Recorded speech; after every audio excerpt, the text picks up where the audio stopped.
Shut up and sit down. Boom. You. I did it. I did it. I did it. You cleaned it up. Welcome, welcome, welcome to the Friday Frolic with me, Festa 67's workshop. And him, the Canoe. Hello. I won't mention pulling off. Welcome, welcome, welcome to the Friday Frolic. What you get up to in your own time? 2 hours of fun-filled shenanigans with us two pillocks, folks. Yes.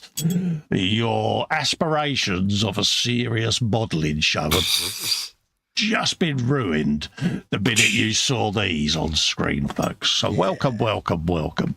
If you'd like to keep me alive and help the channel and all of that lot, the usual blurbage, you can head over to patreon.com/Festa67's workshop or click the join button below. That gives you access to the Zoom 24/7 hangout. Or you can click $ and leave a super chat. And Bill, I haven't forgotten, mate, we owe you 20 minutes at some point on the Frolic where he's got to shut up, mate. So we owe you that, mate. So we will do that. Talking of the groovy gang, first in, coincidentally, is Bill. Just had all my modelling needs met at KA.Models. Just some paint I resisted throwing in a kit just to make it worthwhile. Happy days. Models sold benches. Exactly, yeah. Perhaps he's, buying the offcuts of wood. That's me saying hello to Bill. Rod's in the chat. He says, hi, Colin Fox, and all in chat. Fox is in, saying hello to everyone. He said hello to Ron.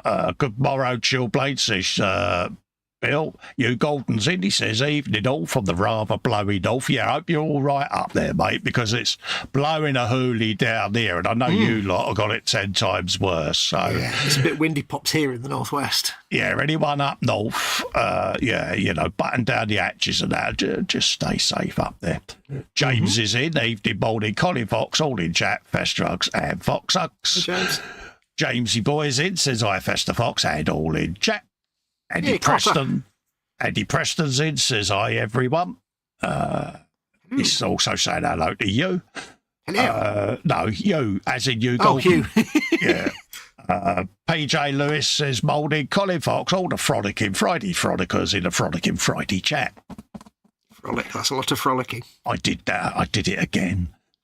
James is saying hello to James, Andy and PJ. Dorkosaurus is in, says hi, peoples, Colin and Fox. Q says hello again, Cotter. PJ saying hello to Jamesy, as is Andy. Bill says Fox only has to do 10 minutes. He gets 10 minutes time served. There you go. Harry Barwick is in, says hi, Festa and Fox, and all in chat. Sarah Jane is in, big Uggs. Says, morning, Colin Fox. Uggs lurking as not doing too good at the moment. Sorry to hear that. Have an additional hug. More hugs. You Golden says it's like a weedy bin air show. Oh yeah, our little crate's done a couple of laps outside today. So, and then JC Bricks is saying hi to Jamesy. So, first things first, how's you and how's my little mum? I am fine, thank you very much. Mama Wolf is fine and dandy, and she's fast asleep as always. She had a good day today. Happy days. She's eating lots of peanut butter buns. Happy days. Pea buns, as she calls them. And she's had some mushroom stroganoff, and she's drunk the juice and the tea. She's been very good. So she's spark out at the minute. Bobbins is in, says greetings, Frolicers. Hello, Bobbins, and everyone said hello to Bobs. Bill says Amy's been blowing me hard tonight. I see what you did, mate. I see what you did. So yeah, what are you up to tonight? I hear you ask. This week I have been mostly I will be mostly painting, carrying on with my Cromlech Orc Tiger Wagon Mark II. Oh, nice one, which mate. we're doing on the Warhammer Wednesdays, but I'll just carry on the Fridays because I've got nothing else to paint. Exactly. Is that where I do the Simon Bates music? He's got nothing else to paint. Well, I've got lots of other things to paint, but I don't have lots of different things on the go because then it just gets a bit of a pain in the bum. So it's just so I don't have like 5 different things sitting around in boxes. Happy days. And I'll just be doing more little detail painting tonight and bits and bobs. Happy days, mate. Time for you. Glad to hear it. Glad to hear it. I'm all right, What are you mate. doing tonight? SSDD and all of that lot. And Micro Mum says hello to the world. Hello, Micro Mum. Big hugs. Sarah Jane says she's done a bike. I'll send you pictures for you. I think you might like it. Happy days. And I need to get round to putting some pictures in the gallery for you. So I need to do that. What am I up to, I hear you ask? What are you up to, I hear you ask? You ask. I ask. I have got Sam on my bench, mate. This is a figure that Ron sent me ages ago. My little samurai. So I've got him on the bench tonight. So I'm going to be doing a little bit of base painting on some of his clobber. I've got his legs sat there with his armour on. Done a couple of layers of green on there and de-seamed everything because, yeah. Now, going off the last big figure you did on your Roman, how many hours of de-seaming has this figure taken? Given the last one was like about 10 hours. Yeah, around about the same. Cool. Because there were seams all down the arms, clothing, and of course with the clothing, you've got all the ripples and undulations of the clothing that they put a huge seam right down the side of the legs there. So I had to resculpt and recut in clothing folds. But yeah, it's all right. And yeah. So I'll be putting paint on his helmet, some metallics and things, and then that'll get a polish off here. Yeah, you won't polish the helmet alive on the telly. Yeah, so, yeah, just in case anyone says, what are you doing there, Cole? You know me. So that's what I'm going to be up to. I 3D printed him a little base so that he looks very similar to my little Roman bloke. Well, I'm just bringing on shot now. This little guy came with a base. So when I got the samurai, he didn't come with one. So I basically mimicked what was on there in Blender and created my own little 3D printed. It just made me wonder when you get a figure kit and they don't have any kind of base at all. It's like, really? Yeah, they do sell separate bases, but I'm just like, I wanted to keep that similar look. But yeah, that's Ron the Roman or Ronman.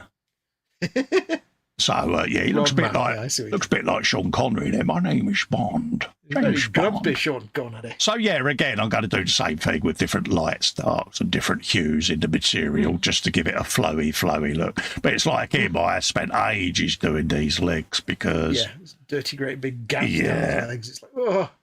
But yeah, that's what they do. That's the only thing I would nitpick with mini art is the seams on their sculpt can be a bit. It's like there must be better ways to make the kits that don't have seams down all the middle of everything. Yeah. Like if Bandai can do it really well. It was the same with his canister, huge great seams there, but he's got his mask on, see this one. Yeah. So he's going to have his full-blown samurai mask on because he's in battle, so. Because he's doing a little bit of the fighting. Yeah, he's doing a bit of the old, you want to dry slap. So, yeah. So that's what I'm up to. Bench, belly, beverage, biscuit, and all of that, folks. Don't forget what's in your belly, what's on your bench, what biscuits. I'll wait until he's done that. Sorry. Go on. What's on the belly, beverage, biscuit, what kit you got on the bench, have you bought anything this week, all of that lot. Because we are nosy, we need to know all the things. Bobbins is in with a belly, meatballs in, salts, bench painting, the great unclean one, happy days. You can carry on now, mate. It's just that was quite overpowering whilst I was trying to read the chat out. I didn't think it was that loud when I did it. Yeah, you're not streaming alone, dear. Remember the audience. Yes. As he gets a sander out and goes... yeah. I think it was that loud. I didn't expect it to be that loud. It came out really loud. So, yeah. But anyway, that's what I'm up to, folks. So, yeah, I've got my wet palette ready. So, wet palette. Palette of wetness and moists.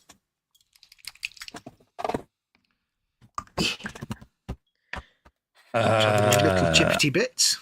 Yellows. Yellows? Yellows, yeah. See what I did there? A little bit of Jeff, you know what I mean? Yeah, Jeff Lee. All right, we'll have a bit of that, I think. A little bit of that.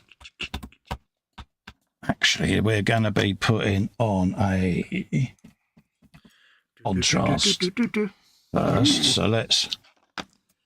use a knackery old brush for that, because you don't use your good brushes for contrasts. No, you do not do them for that, no. Right. To do that. And of course, I've got the double whammy today or this weekend, because it's MotoGP and Formula One, so I get to watch bikes go round in circles and do Formula One noises. And a couple of my mates are out in Singapore this weekend watching the race. So if you're watching this back in your hotels, hello, because they said they might pop in. So my friends used to go and watch Formula One live, and it's like, but I said, how does it work? He said, well, you see the cars go, and then you just listen to the radio for 5 minutes. Yeah, Helen used to go with her sister every year to the British Grand Prix, but now that alcohol's involved in hospitality, you always get drunk people, no matter what. And Peach doesn't like being around drunk people. It's quite intimidating for her, because she is quite a wee person, and she just finds it a little bit OTT, There's nothing fun about being around drunk people anyway. No. Whereas I people watch, because I don't drink, I watch an entire room at a wedding getting slowly drunk. And you start categorising the drunks, don't you? Because you get your I love you, you're my best friend drunks, all of those. You're my best friend in the world. And then you get the ones that think that they're, Mike Tyson, because they've smelt a wet beer towel and they want to go round assaulting the world. And it's like, always fascinates me. Still drinkers, Yeah. Always fascinates me.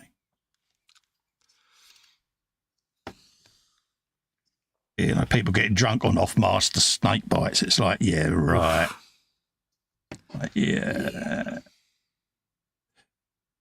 You'll be doing the Huey Greens over the toilet bowl in about an hour. Mm-hmm. Another one that makes me laugh is the drunk person trying to walk across a room without wanting everyone else to think they're drunk. So they do really that hard. Bolt upright John Cleese Ministry of Silly Walks, don't they? They'll see a cigarette butt on the floor, and they do that rather large step over it, and it's like, They kind of do that like circle thing where they go around and lean and cant about 45 degrees. Have you ever had wall walkers at an event that you've been to? Now, they're great to watch, they are. They're the drunk person, basically, and what they do is they stand against the wall and their shoulder will just go thunk. That's it for the rest of the night. They are attached to the wall, it's like having a magnet on it.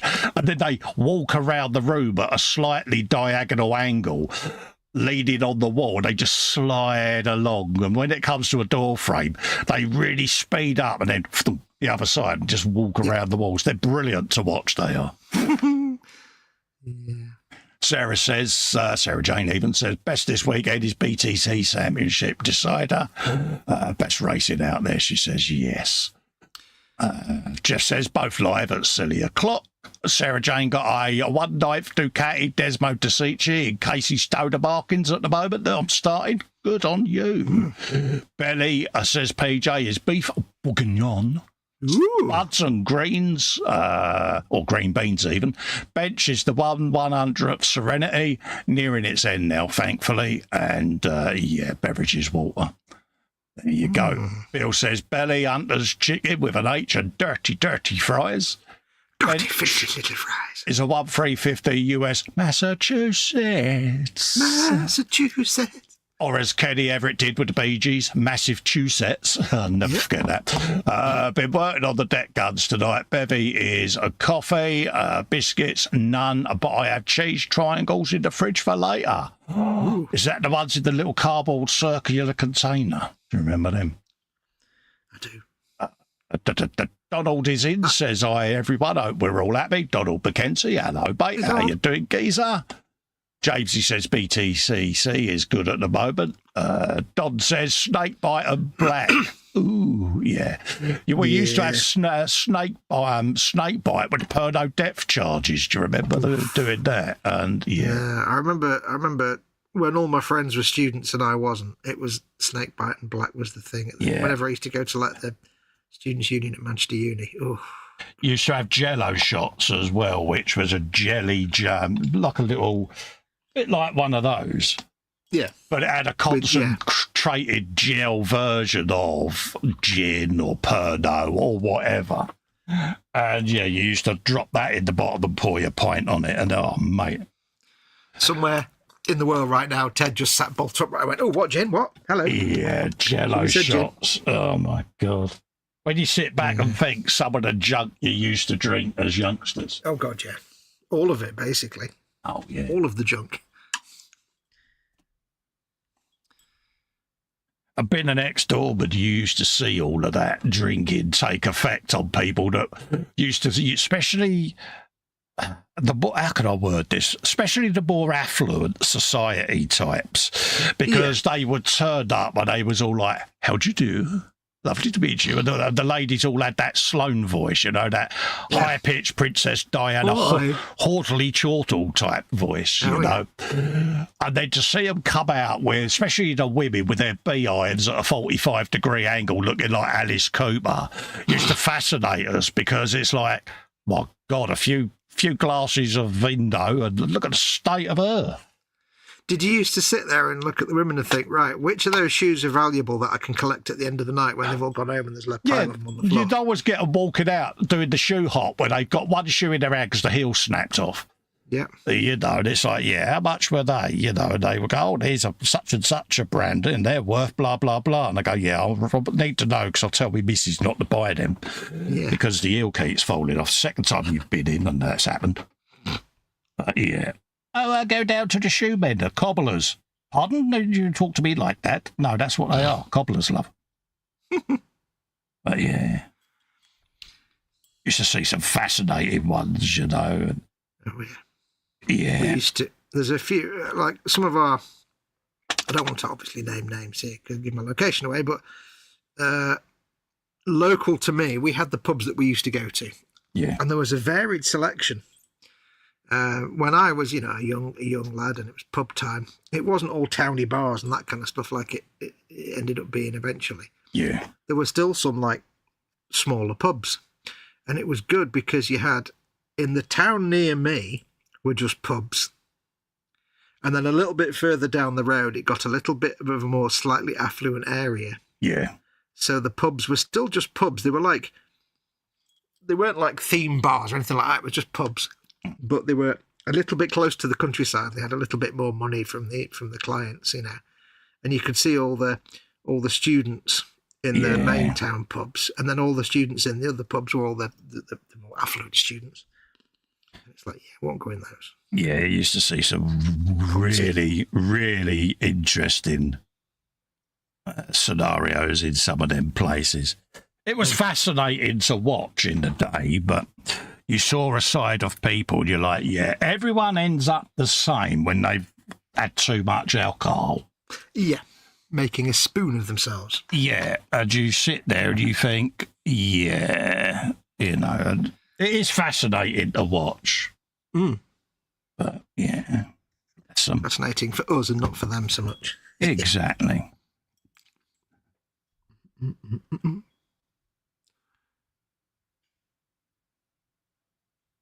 Yeah, I did used to find that interesting to watch those type of people. If you're one of those people. Yeah.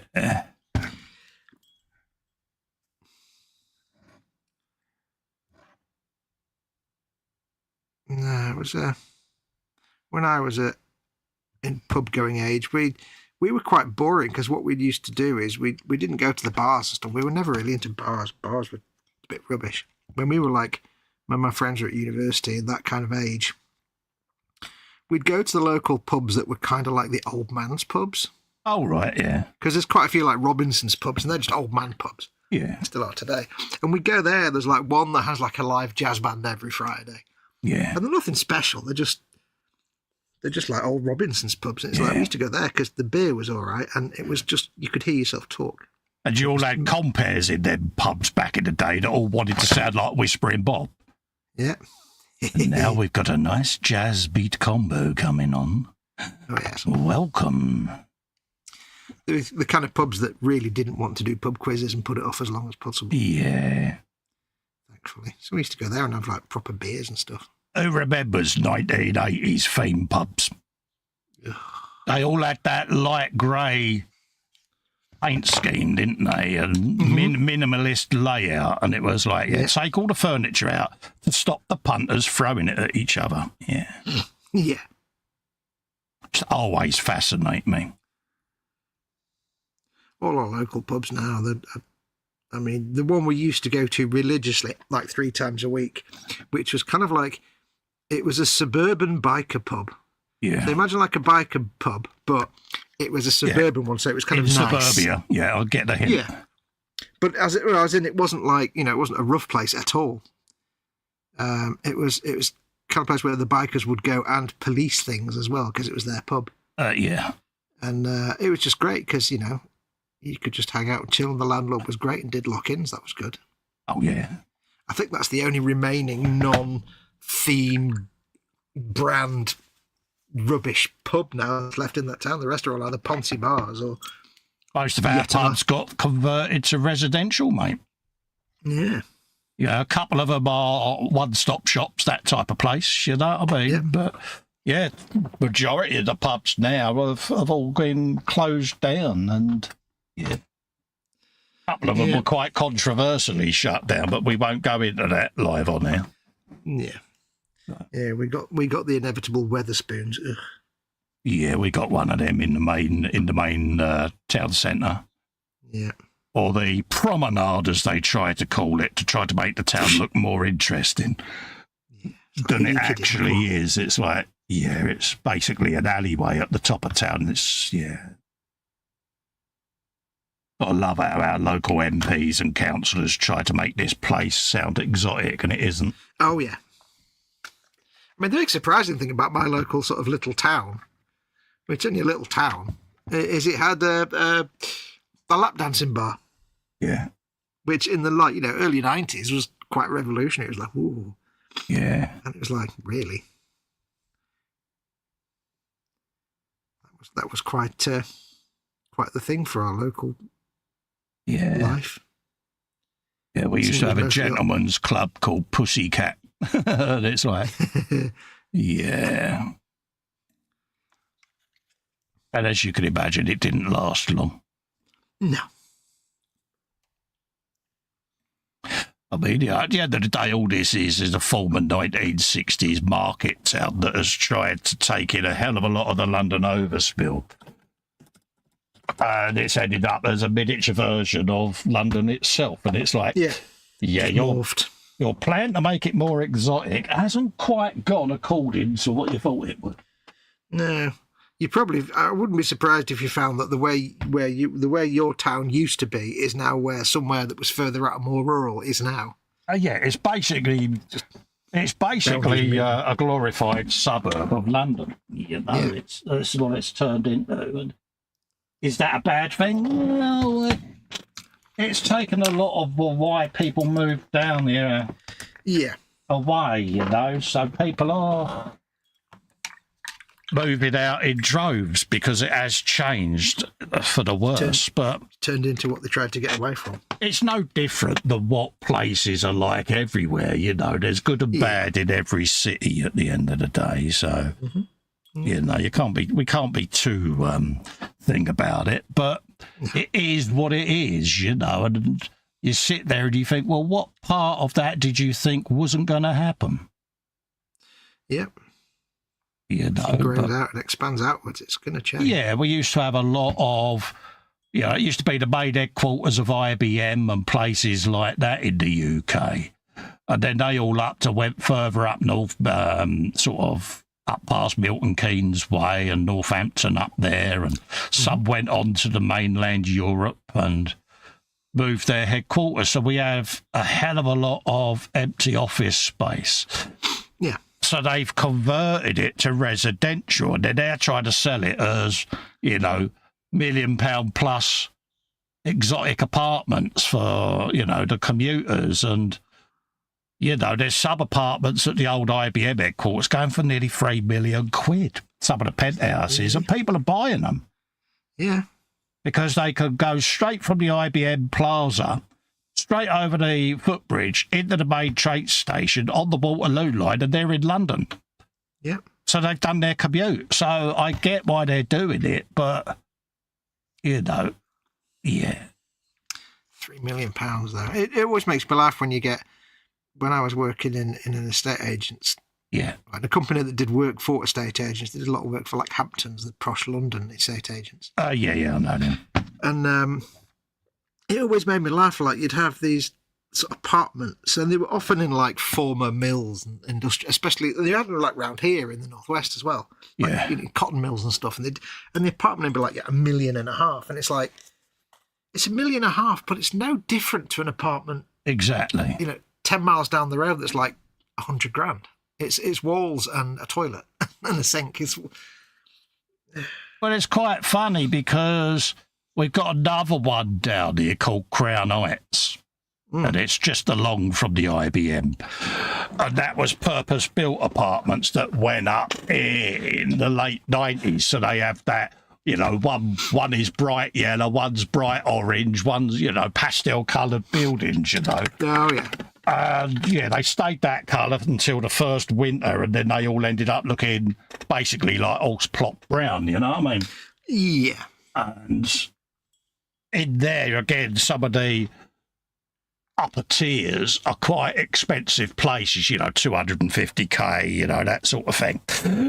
And people were like, oh yes, I live at Crown Heights, and they was all very, oh yes, blah blah blah, until they moved in a shed load of the asylum seekers.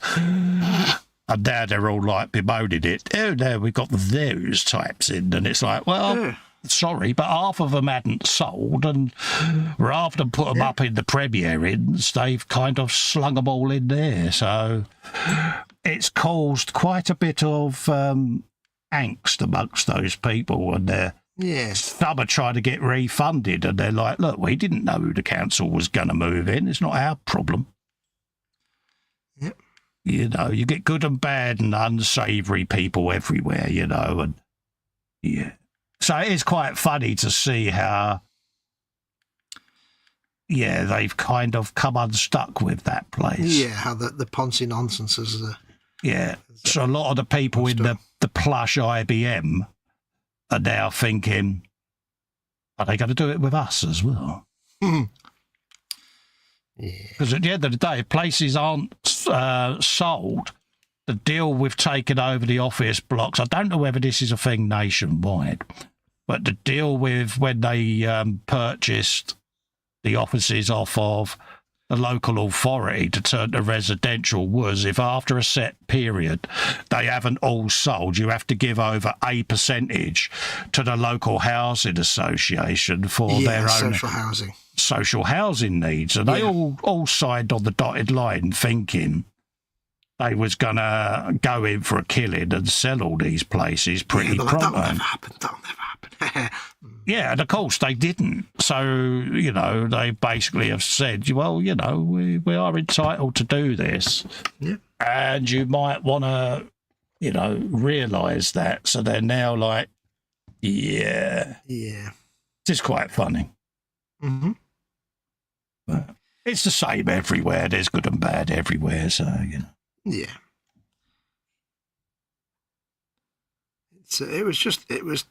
It was eye-opening to be like, you know, dealing with those properties when I was doing that job, because it's just ridiculous. So we had one place that was like, I think it was the most expensive place we had was going for £75 million. Oh yeah. And it was a detached house kind of thing with a heated driveway. It was a heated marble driveway. Yeah. It's like, really? And the photographs inside were like, oh, I mean, they were very, it was like being in the White House. It was very, it was garish and horrible. It was like, and people, at the 3-4 years I was there, nobody ever bought it. Absolutely. And it's like, not really surprised because it's terrible. You in the chat is saying snake bites were for the kids. We drank whiskey and the girls drank special brew in bottles. Yeah. Harry says mix them all together. Oh, what a potion for a commotion. Happy days. Yeah. Bill says little Dairy Lee knockoffs. We're posh in this house. So he did there. Harry says, I mixed drinks with homebrew once, never fell up the stairs so many times. Donald's belly is ragu and garlic spuds. Bench still a mix of the 3D printed stuff with a possible priority on the phaser rifle. Oh, good one. Connor is in, saying happy weekend. Hello, Connor, how you doing? Jeff saying hello to Connor, if I haven't already said so. Jeff, big hello to you and Maggie, mate, in case I missed you.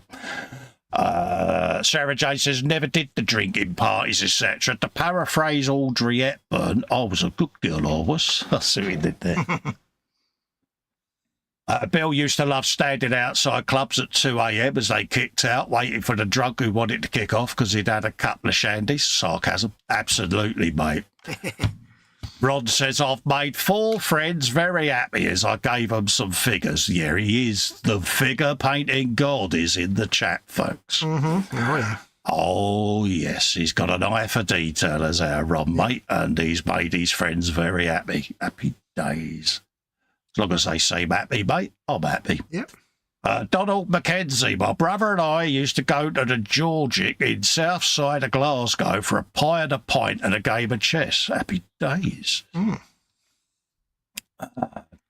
Don says, full of old dads that love to tell life stories. Yeah. I used to love going in the old school London pubs with the piano in the corner and the 4 or 5 old granddads there. Charlie used to always be there with his spoons. You know, but, you know, it was knees up Mother Brown all night long, but it was good old traditional fun and banter, and that's all going. I mean, I was listening to my mum and her sister, and they was doing one of their little Zoom chats, you know, and you sit there and you listen to them and you think, that's all going to be gone soon. That whole generation, way of life. This way of life and all their trivial and you know, life problems that they've been through over the years, you know, and their old school way of dealing with stuff. It's all going, and it's quite poignant to listen to them. It really is. Their way of even just seeing the world. Absolutely.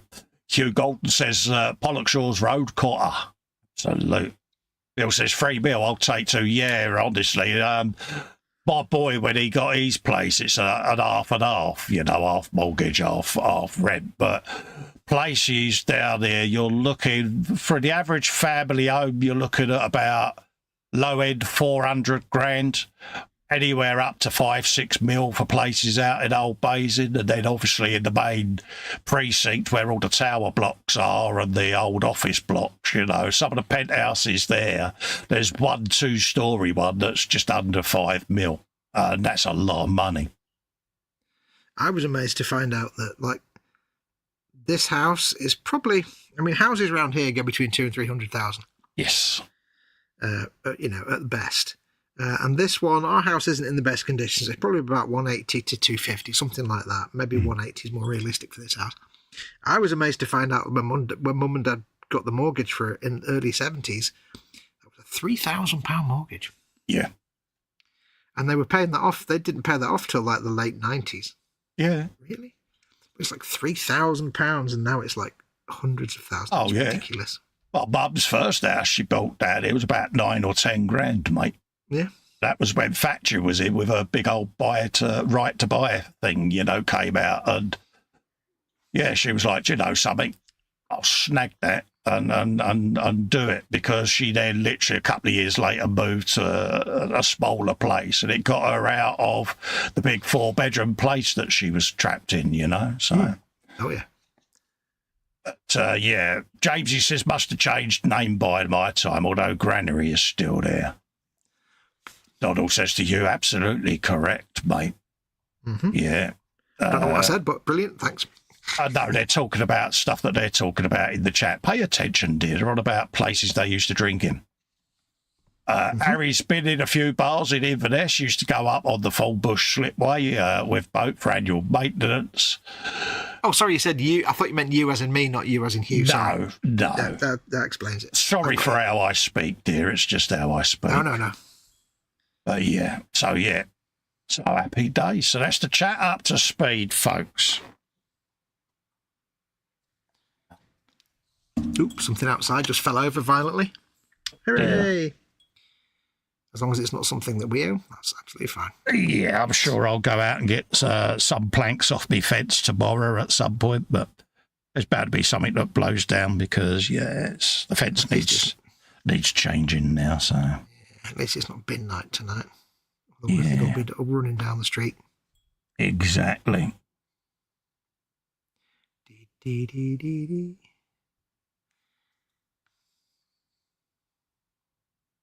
Do you know the best thing about orcs is you get to paint without too much care.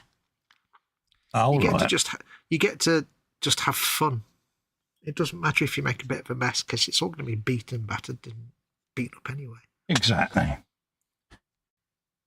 It's just you can paint without a care in the world. I need more blue tack. And like you say, it's a shame because a lot of all the places we remember have all gone by now, haven't they? Yep. It's like the local pub that was like round the corner from me, which like our family has used for generations, not for generations, well, for 50 years. That's now apartments. Yeah. They put some new houses up just down the road from me on a little bit of, there was a bungalow there on the corner of this street. Yeah. And that got demolished and somebody bought it and they put like a couple of houses in and they are the ugliest things in the world. Oh, really? It's like they've got this kind of wood paneling around the front. It's like you've built the house, but then you put like a box sticking out with wood paneling on it. Oh, yeah, we got a few of them. But it's all painted battleship grey, like really dark, well, German grey, kind of like proper.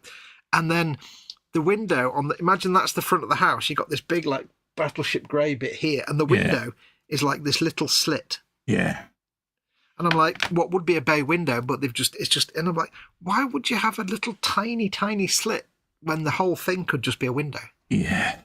It's like they've got these tiny, it's like it must be horribly dark in that house. No sunlight or anything. We've got quite a few buildings that have still been stripped because of the fact that they had Grenfell-style cladding. Oh, yeah. So they, obviously, with the inquiry that went on after that tragedy, they urgently reviewed a lot of builds and that. And we had about 40 different complexes locally that had this type of stuff.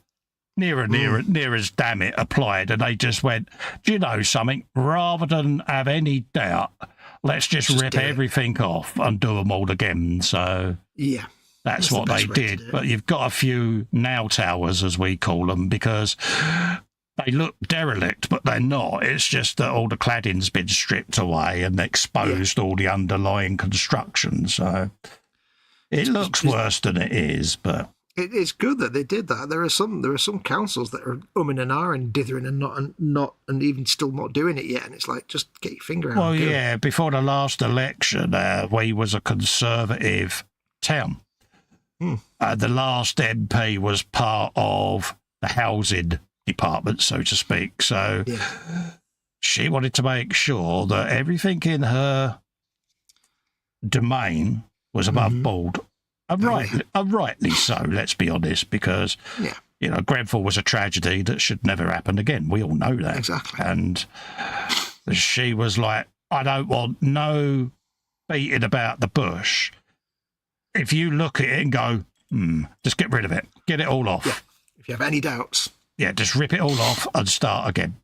And that's what happened. So it was quite a big undertaking because, there was stuff getting removed here, there and everywhere, but I think it was the right decision myself. Yeah. If I'm honest, because, And I think it's not just here. I think there's a lot of places. I think Sarah Jane lives in Milton Keynes, there or thereabouts, Bletchley, I think it is. And, there's probably a lot of builds up there that have gone up that have been a bit risque, should we say. And sus, yeah.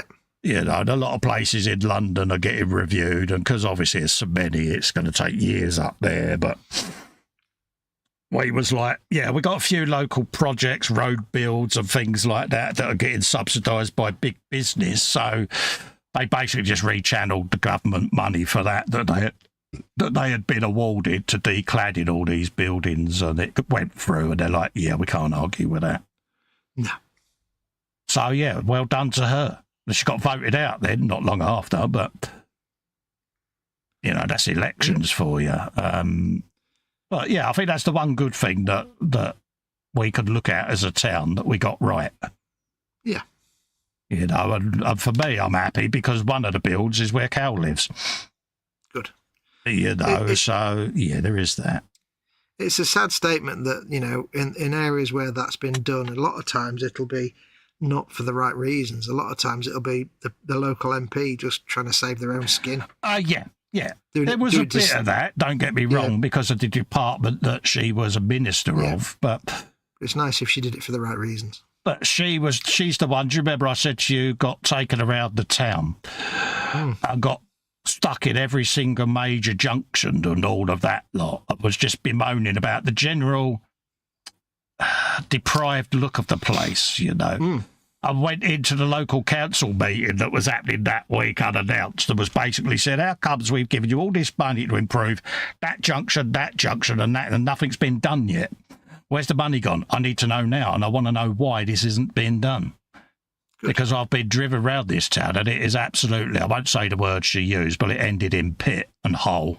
Yeah. Oh, yeah. And brutalised it and pretty much banged heads together, and I admired that, to be quite honest with, because it was needed. Absolutely. Yeah. It's not many. I mean, our former local MP, Tory MP, wouldn't have ever done that because he didn't really care about the local area. Well, here we've still got a lot of old school, large families from the days of squires and lords of the manor, you know, the Ferguson, Sarah Ferguson, her parents lived just in Dummer and, you know, all of that lot. And so we had a lot of those types of people. That's the way it's always been done on and the family name got them a free pass. And she was basically, I don't care about any of that. Yep. You know, it's not 1840 anymore, folks. It's, you know, the modern world. And not being funny, I don't give a monkey's what your name is, what your heritage is, how much money you've got. Not interested in that. You're on this committee only because of your bloodline. So how about I go bye-bye, and replace you with elected officials? And that's what she did. Good. And it was like, oh. They got put in their box and that was it, and put out to pasture in their country estates. And so you got to admire that. It was quite controversial, but good for her. Yeah. You do get decent politicians occasionally. Yeah. They're not impossible to come across. But I think they probably breathed a huge sigh of relief when she got voted out, but none of them have returned. So we got a Labour guy, and I don't even know his name, so goes to show how effective he's been. But no, we've not seen anything massively improve since election time. So probably stuff going on in the background, but it's like anything. It's I've been in power how long now? Year, 18 months? Yeah. And it's like, stop saying it's an inherited problem now. Come on, that ship sailed now. You've had that chance. You've had that time. Yeah, not everything's inherited because, come on. I know we don't normally do religion and politics, so I'm going to move on now, but... Yes. There you go. It's for the best. Nice bit of metallic. And I use that metallic as such a thin glaze, but it's done what I want it to do and ready for when I put the Nuln oil on it later on. But if you can see how wishy-washy that is on the wet palette, it is so thin. And it is literally just glazed over, and it's perfect for doing that. 2 secs, mate, and I'll put this down and show you the pot. Because I can't read it at the moment because it's in my little glue pot holder thing, you know. Oh, yeah, just curious. Let's have a quick chat. Don Mackenzie says, Hugh, we may have played chess together. Lol. There you go, yeah, absolutely. Gale Force Marine work the slip these days, Harry, says Hugh. Yeah, Grey Knight still. Oh, nice, that's the one. Very nice colour. Yeah, because it's got a little bit of a blue gunmetal-y tinge to it. That once the Nuln oil goes on, it's just going to give it a little bit of contrast. A little bit of... Just like that. Yeah, it's wonderful, dear.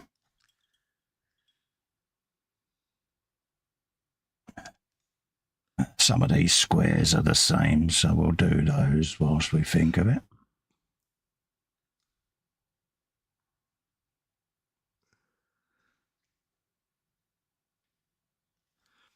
Just fettling away me yellow bits. How you coming along, all right? Yeah, slowly. Just doing like before, I'm doing two colours. I'm doing the Avalanche Sunset as the base and then Uriel Yellow as the little highlight speckle. I'm just painting speckles, basically. You're a speckle. There's a couple of bits I'll dry brush because they're bigger, but basically like we've done before, just speckly bits. Are you still at that stage we both hate? Yeah, we're not got past that bit yet. Yeah. It's funny, as soon as we came off air Wednesday, I was like, took me usual photos that I take of the progress ready for when I do the video release. And it's like, yeah, it's going in the box now. And it's like, yeah, because when it's at the higgledy-piggledy stage, I can't bear to look at it because I won't be able to resist picking it up and doing it. And then I'm going to do 90% of it off air and no one's going to see how it was done. So exactly. Yeah. But also, it kind of hurts to look at it just in general sometimes as well. You're like, oh, I can't look at it. Yeah. You just have to, like we said last week, it's a leap of faith that it's all going to come good. Oh, yeah. And usually it comes reasonably good to some degree. Yeah, that's the hope anyway. Yeah. Yeah, don't always work out that way for us both. No. Don't get me wrong, Orc Stomper. Yeah. But yeah, we do try. Thankfully, the ratio of Dettol it again to not Dettol it again is low. The ratio of application of Dettol. Yeah, I've Dettoled one so far. And that was a eBay rescue. Mm-hmm. Which was that one we was chatting about off air. I can't even remember the name of the tank now. You know the one. Yeah, the Predno. It's one of the not new ones. I know the one you mean. Oh, I remembered that gaming reference that you were so impressed by. Oh, yeah. Well, he was talking about games and he was like, oh, yeah, I had a couple of levels on RDR1. That's right. You said RDR, wasn't it? You said RDR. And he was like, dude, that's such a gaming acronym you've just done. I went, why? Is it? Is it? Oh, no. Yeah, he was mightily impressed that I was now referring to Red Dead Redemption as RDR because... Yeah.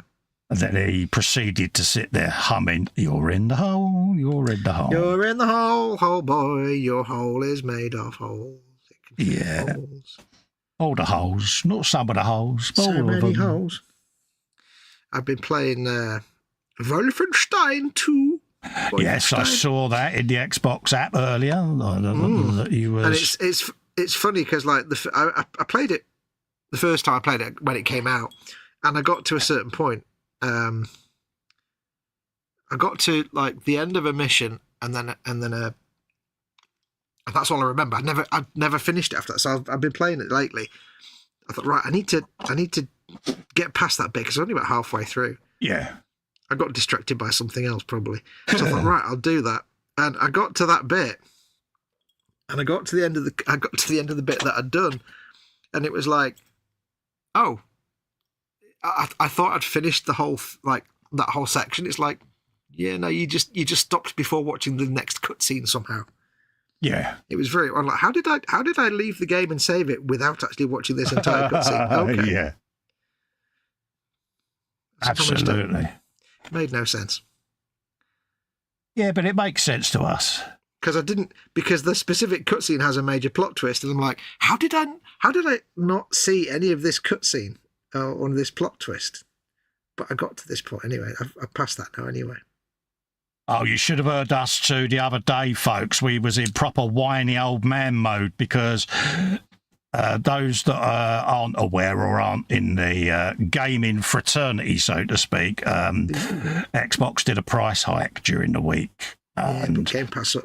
It's kind of gone down like the proverbial lead balloon in the community, and people are cancelling in droves. And so we got embroiled in that just for our own personal thing, because, you know, it's like, well, it's almost that kickstart we needed to reevaluate. Am I actually using this full-blown service that I'm paying for, or can I make do on a lower tier? So it kind of helped us make an informed decision. So we was quite good about it in the end, but we did have a bit of a wibble, didn't we, mate?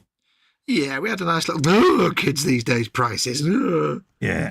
Back in the day, do you realise that's so-and-so in old money? Yeah. Yeah, no, how much is that in pesetas? Do you know, Mum and Win still do that. Well, I remember we went to Tenerife and Gran Canaria on separate holidays, and one of our friends, she couldn't get the hang of converting it, like, because you go in, you'd be like, right, you walk into a shop and it'd be like, right, I need to buy this thing and it's 500 pesetas, or I need to buy that drink's like 1,000 pesetas, or whatever it was. And every time she looked at something, she'd be like, well, what's that in pounds? It's like, why do you care? Just, you know how much it costs in pesetas. Yeah, you got a handful of pesetas, don't matter, does it? Yeah, well, I want to know how much it is in pounds. Why?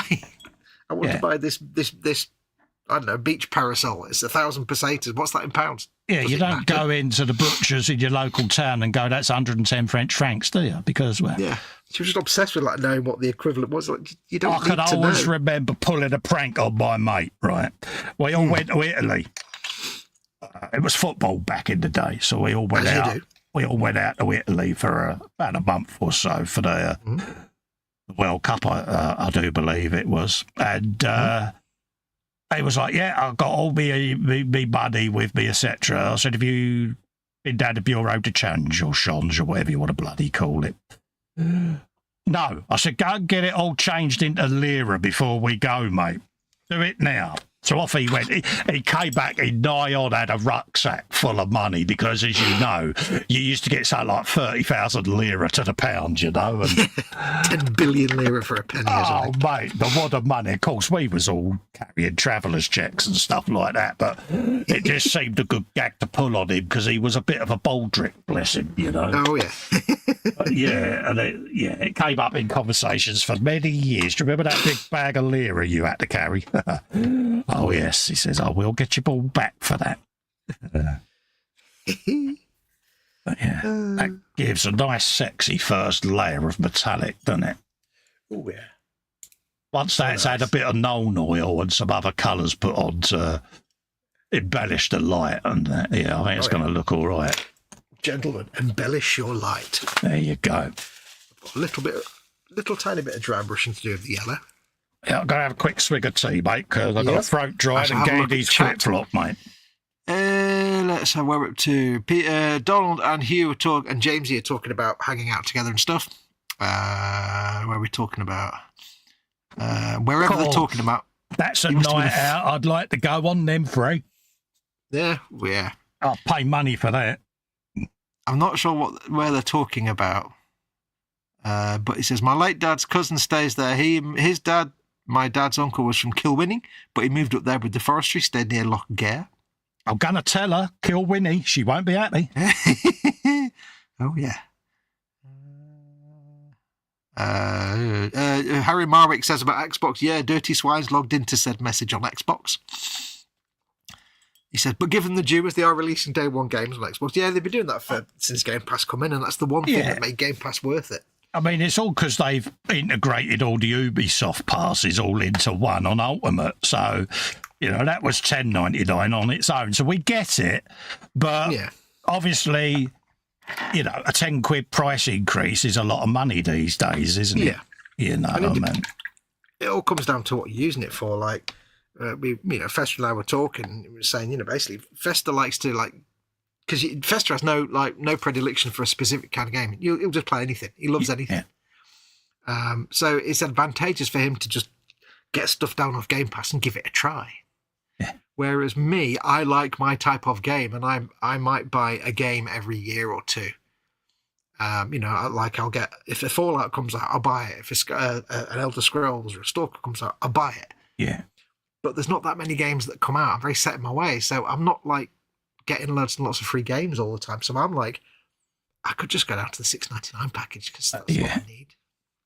And if I want something, I'll upgrade to it. Yeah, I'm on the middle one at the moment because some of the AC games I'm playing are on there. But again, if they come up on a deal, I'll probably just buy the game and then I can drop just down. Snag 'em. But again, it's just waiting for the deals to come up. And, I normally go in once a month and I'll get a cheap 10 quid game, that is one that I've been playing.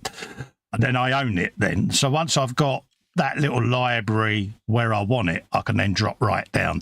And then, if I see a game that I want to have a look at and it's on a higher tier, I'll do that for 1 month. Go in, have a look at it, download it and play it. And if it's worth it, I'll buy it. But that is the kind of service that massively benefits a gamer like you, because you are exploring and experimenting and you're open to all this new stuff, and it's a really good idea. For me, it's not that much of a benefit. But I'm still in discover mode. Yeah. Because, I've only been gaming a couple of years since I got back into it. Yep. So I'm still not aware of a lot of the game titles and stuff, and I go in and he'll say something and I go, oh, I loaded this today. Oh, God, you're such a gamer. That is a classic. And I go, yeah. It's like when I covered my Xbox in the wrap. I liked the look of it, so I bought it, done it, and it was on the side, and I had spun the camera around for something, and he went, you do realise that's Claptrap? I said, who's he then?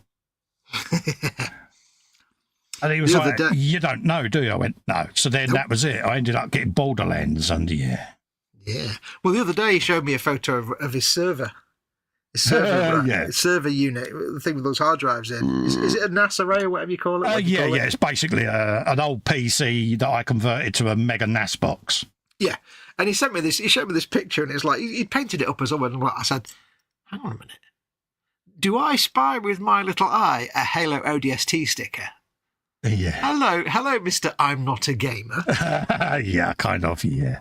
And given the fact this was done years ago, I was like, hello, Mr. I'm not a gamer with your Halo ODST shenanigans. Yeah. And the rig next to me, my main one, is getting done in, is it Fallout? Or is it Borderlands? Hyperion.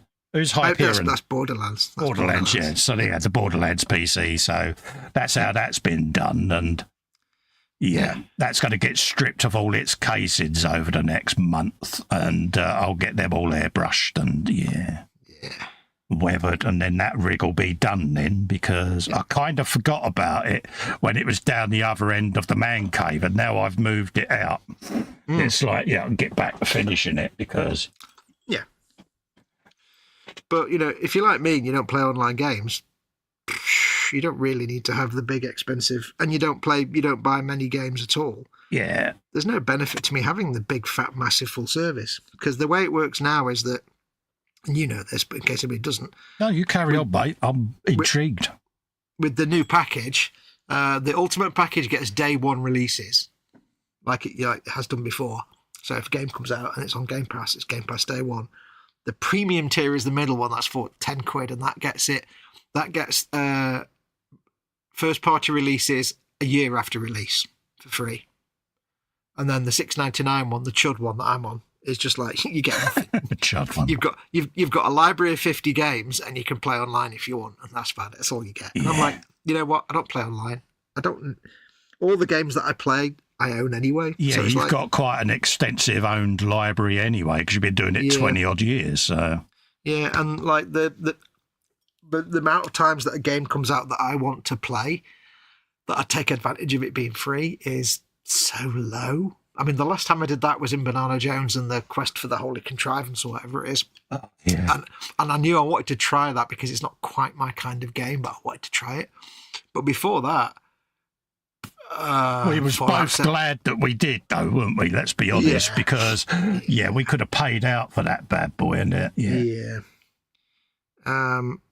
I wish I'd done Starfield on Game Pass for free, but hey, never mind. And I think before that, when I switched my profile, the only game I actually lost was Fallout 76, which I'm not fussed about anyway. Yeah, I'm not fully aware yet of what I lost because some of them have been moved to Premiere anyway or Premium. So Yeah. some of the AZ stuff is still on the middle tier that I've gone to, so I'm quite happy about that. But I'll end up buying them at some point. I'm in the middle of doing a games owned list at the moment so that I can reference it when I'm away from the console. Yeah. So what are the numbers? It's something like the Ultimate has something like, is it 400 games available for free, and Premium has 200? When I looked yesterday, I had 924 games in the list. Ooh, yeah. On Premium, because they've just added all the Ubisoft archives, haven't they? Right. And so that's all been added. But yeah, I think it's 200 games on the Premium. Yeah, 200 games. Which is more than enough, you know. Some of them are slightly older titles, you know. You can't expect to get a Rolls Royce for Morris Marina money, can you? You know what I mean? Oh, yeah. No, they're not all brand new big titles. But I looked at it this way. How many times have I gone in and played a day one release? Exactly.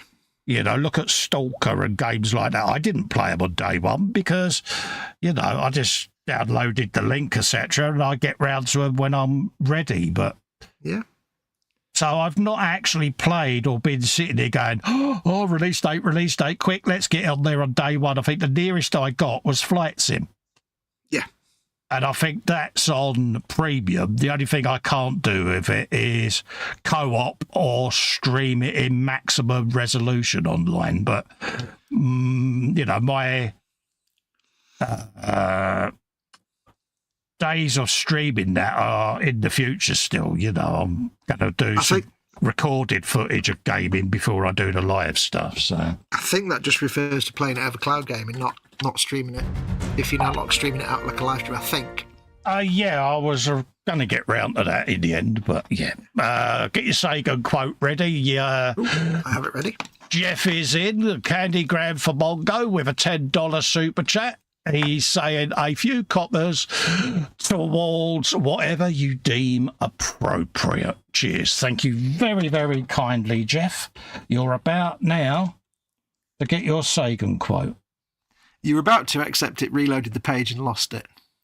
People are rarely grateful for a demonstration of their credulity. That was not the quote I had lined up. Oh, so right. I'll give you another one as a bonus. Yeah, that one was a bit bish, mate. I'm sorry. Yeah. I believe that the extraordinary should certainly be pursued, but extraordinary claims require extraordinary evidence. Happy days. Still not the quote I was going to do, but... Yes, he's off form. He's off form. He needs to prep a bit more practice. I had it lined up. It was a really good quote as well. And it's just like, when I open the tab, it's like, I'll just go back to the top. Yeah, everyone's saying hello to Jeff in there because, yeah, the legend is amongst us, folks. It is the right thing to do. Yeah. Hey, Jeff. It's good to see you, mate. I'm glad you're all right, mate, and all of that lot, because, yeah, we need to know. We need to know Jeff's okay. Yep. Right, let's have a look at his canister and see what's going on with that. Yeah, it's going to have the same colour, so let's get a bit more of that. Look at the canister-ularity. Yes, you'll be pleased to know as well, I managed to get the spray booth out this week and do a bit of priming. So I've got my 6R4 all primed. That's going to get some top coat applied to it. Probably Sunday I might do that, even though it's technically a non-work day. But I want to try and catch up with my airbrush, and then I want to, whilst that's cooking, prep the Brabham and the Jack Miller bike so that I can get them primed and ready for paint, so I can start my little production line then. And so, yeah, we finally got the spray booth out. So. Top coat, or boss coat, as we are legally required to call it in the UK. You see what I did there? I did. You see what I did there? Boss cat. Nonsense.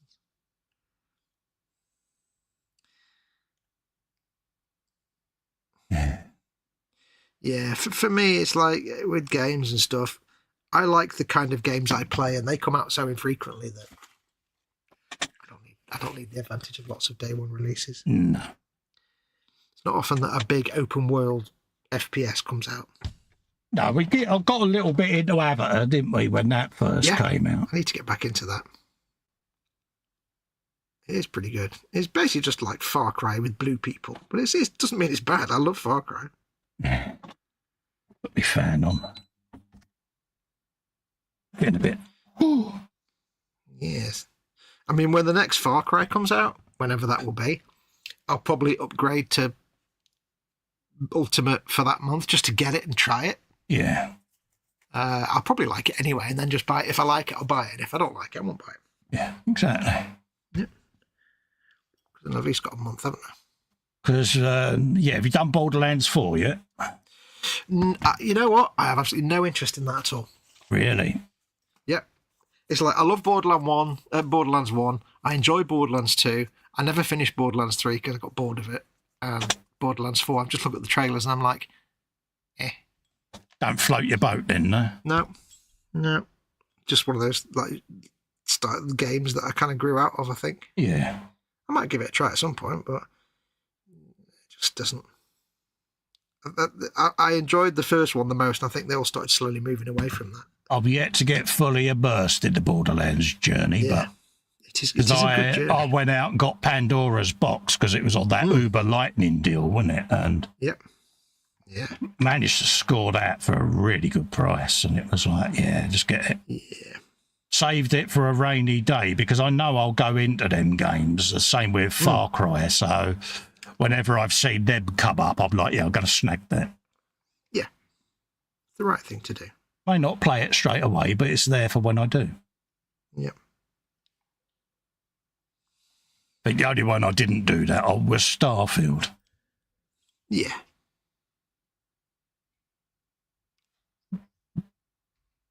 I'll come back to Starfield in 5 or 6 years.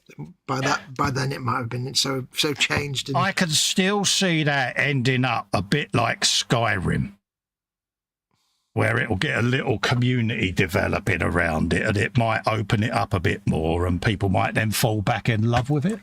Yeah, I mean, it's got a community around it, and it's it's just it need to give them a few years to put some content in it. It's just so empty. Yeah. So it's definitely got a community that loves it and that adapts it and mods it and has fun with it. But I just got bored. I'm still yet to mod a game. Yeah. Well. On Xbox, anyway. Yeah. I had a couple on Steam that I had put some overlays on and stuff like that. Yeah. It's quite good on console. There's not many games that allow it, but when you get them, like Skyrim, Fallout, Stalker 2, the original Stalker games, but there's like 4 mods. But it's so easy because it's just like, there you go, done. Yeah. It's more streamlined than doing it on PC. You're not wanting for mods on the Fallouts and the Skyrims. I've just met Dogmeat. Oh, man, you met him before, but you met him properly now, haven't you? Yeah, so he's the goodest of boys. Because I go in and out of games and I just faff about, have a walk around, have a trundle, and just sort of just explore. And then once I've done that and just got my feet wet, I then go in and do a complete new restart, new game from the beginning, and then go for it. And I do that quite a bit. I'm kind of engrossed in goose hunting at the moment. Oh, yeah. Well, the funny thing with companions in both Skyrim and Fallout 3 and 4 is that in Fallout 3 and 4 and Skyrim, you don't care about any of your companions. They're just there to carry 250 units of stuff for you because you can give them stuff to carry. They're just like a rucksack that talks. Except in Fallout 4, because Dogmeat and also Nick, who's probably the best companion in a Bethesda game, Nick the robot detective, he's just awesome. You get to like him. Yeah. Other companion you don't care about. But yeah, Dogmeat is just, you can't not like Dogmeat. Dogmeat's Dogmeat. Yeah, any dog that wears a scarf and welding goggles is fine by me. Yeah. First thing you need to do with Dogmeat is get him some welding goggles. And make sure he always has a teddy bear in his inventory. Yeah.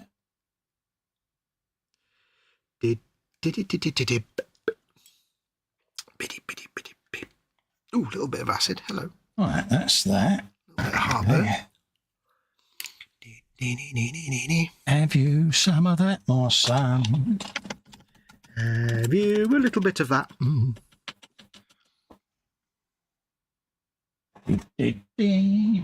Some of these yellows look quite bright and clean, but once it's all weathered back, they'll look scruffy and nasty. Exactly.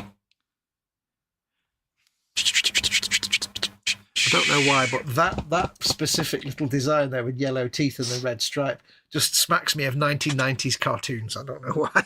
Kind of Rocco's Modern Life or something. Rocco's Modern Life. Oh, we want a bit of that. So let's have a bit of that. I used to love that cartoon.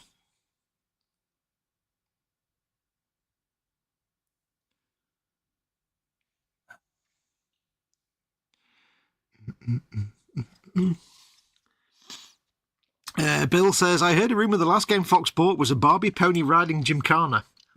Well, that's backfired a bit on you because there is a Barbie pony riding Gymkhana game. So how did you know about it? Yeah. I know about it because I watch watch videos from websites that take the mickey out of things like that. I bet you got it, didn't you, Bill? I bet you played it. Admit it now. Yeah, you're going to need to admit all the things because he's not going to leave you alone now, Bill. Donald McKenzie, so modelling question. With the phaser rifle being metallic silver-ish and silver chrome not liking varnish, I've seen that some super metallics thin with lots of Mr. Thinner 400 is robust. Does anyone have any other recommendations for metallics and varnish? I would say with any metallic, don't put a varnish over it. You can't. Yeah, it dulls it in mine. It'll just turn into grey. I shall show you. Hang on. I don't have a phaser rifle, but I do have, under a heavy layer of dust, a phaser. An actual studio prop as well, not just a knockoff jobby. See if I can get some dust off it. God, it's dusty. And there's no varnishes or anything on that. It's just literally whatever they sprayed it with. Yeah. I would probably guess your best bet is going to be automotive sprays. I assume, would you agree with that, Festas? Yeah, I was just agreeing, mate. Let you finish, dude. Yeah. I mean, I'd just guess autumn because they're fairly durable lacquers. Because you can't put any varnish on silver at all. You just can't, and you don't ever want to. I've seen it before where people have tried to put a gloss coat over C1 metallizer. Yep. And it just dulls it down. It just ends up looking like gunmetal. Yeah, just grey. I know Tony did that on a leg of one of his Gundams, didn't he? He did that, and it just went grey. Yeah. I've got the same on a equally. God, this is really dusty. Tricorders. Oh, good dear Lord, so much dust. I really must clean in that cupboard. Very Scuzzy McScuzzykins. Yeah, a very battered and worn again studio prop tricorder, dummy non-hero tricorder. Again, it's just, I assume they've used automotive lacquers, I guess, in the prop shop to do that, because there's no varnish on that. Now, you have more experience of automotive lacquers and stuff, Festas. What any specifics you might suggest? What's that? Going over chromes? No, just any specific kind of brands or thing or specific colours like silvers and stuff that you might know? Yeah, I mean, I tend to 2K, so I use Pro Range, I do believe it's called. Mm-hmm. Yeah, Pro Range. You know, so you get your different size tins. Yeah. Full-blown automotive stuff, you know, so that's kind of what I use, and you know, why not use the automotive stuff, you know? So it's built to be tough and durable. You know, the lacquers and that. But if I'm going over any metallics, very rarely it would be a very, very light mist coat from a distance. But barely a smidge. But it's that rare that I would have to do that.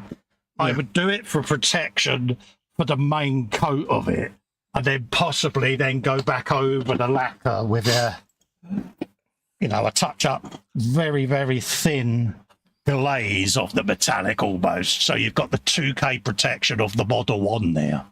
And then you've glazed over the 2K once it's gone off, just to, give it a bit. But it's very rare that I would do that, to be honest with you. If you were just leaving it as bare paint, though, is there any specific sort of brands that you used in the past that you would recommend? Or I don't know anything about auto paints, you see. Yeah, I mean, I've got away with it in the past, just using a regular thing like Plasticoat Clear Sealer, which is acrylic based, but. Yeah, it's so long since I was in the spray industry. Now you're talking 20 years, mate. So yeah, it's one of them. You can get slightly glossy look metallics, but sometimes literally a thin mist coat of a clear sealer will do it. Yeah, but yeah. I'd say probably the safest bet is just to nip down to Halfords and get a couple of cans of whatever silvers you can find and try them on something and see which one works. Well, you used to get the Plasticoat chrome, wasn't it? Do you remember that back in the day? Yeah. And it was basically you could use it on things like computer cases and things like that if you wanted to make the plastic look like a metallic, and you used to spray this over it and then you would mist over then with a candy. Yeah. So you could give that effect, but I don't know whether they still make them because they were found to be quite potent, weren't they? Yeah, I think they do. There's also like Rust-Oleum and stuff as well. That's it. Yeah, it's another brand, Rust-Oleum. But I would say, I mean, just go and get a few cans from Halfords. The big question then is not are they going to be durable, because it's automotive rattle cans, they'll be durable. Of course they will. It's like a paints, but it's more which one of them has the smallest fleck in it. Yeah. You're a fleck. You don't want, fleck. You're made of fleck. You don't want big flakes of silver, like Tamiya silvers, like are terrible for that. Yeah. So get a few different cans and try them out and see which one looks the smoothest and nicest to you. But personally, I wouldn't varnish it. No, I mean, I can't remember. I think it was one of the bikes I did where I wanted to try and give the exhaust a glossier look. Yeah. And I was going to put 1K over it, just a clear coat lacquer. And I thought, I'll wait. And I let it dry. And I literally put a bit of hard coat in it. Citadel hard coat. Oh, yeah. And I literally got hold of it on the brush and I just done a couple of little areas with it. Not the whole thing, but literally where, say, for instance, light might catch a surface as it came out of the top of the engine, and I just put almost like, what, when you put a light line down a dark surface, a bit like an edge highlight, I did that. Yeah. And it made a difference because you had matte around it and then you had that little gloss line almost of hard coat.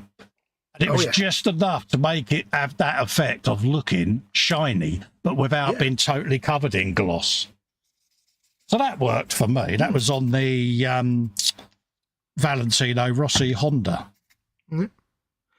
I think the other advantage you've got with the phaser rifle as well is that, or any kind of prop like that, is you're not going to be handling it anyway. It's a display piece. So it doesn't really matter too much if it's not got a protective varnish on it, because you're not going to be letting anybody near it.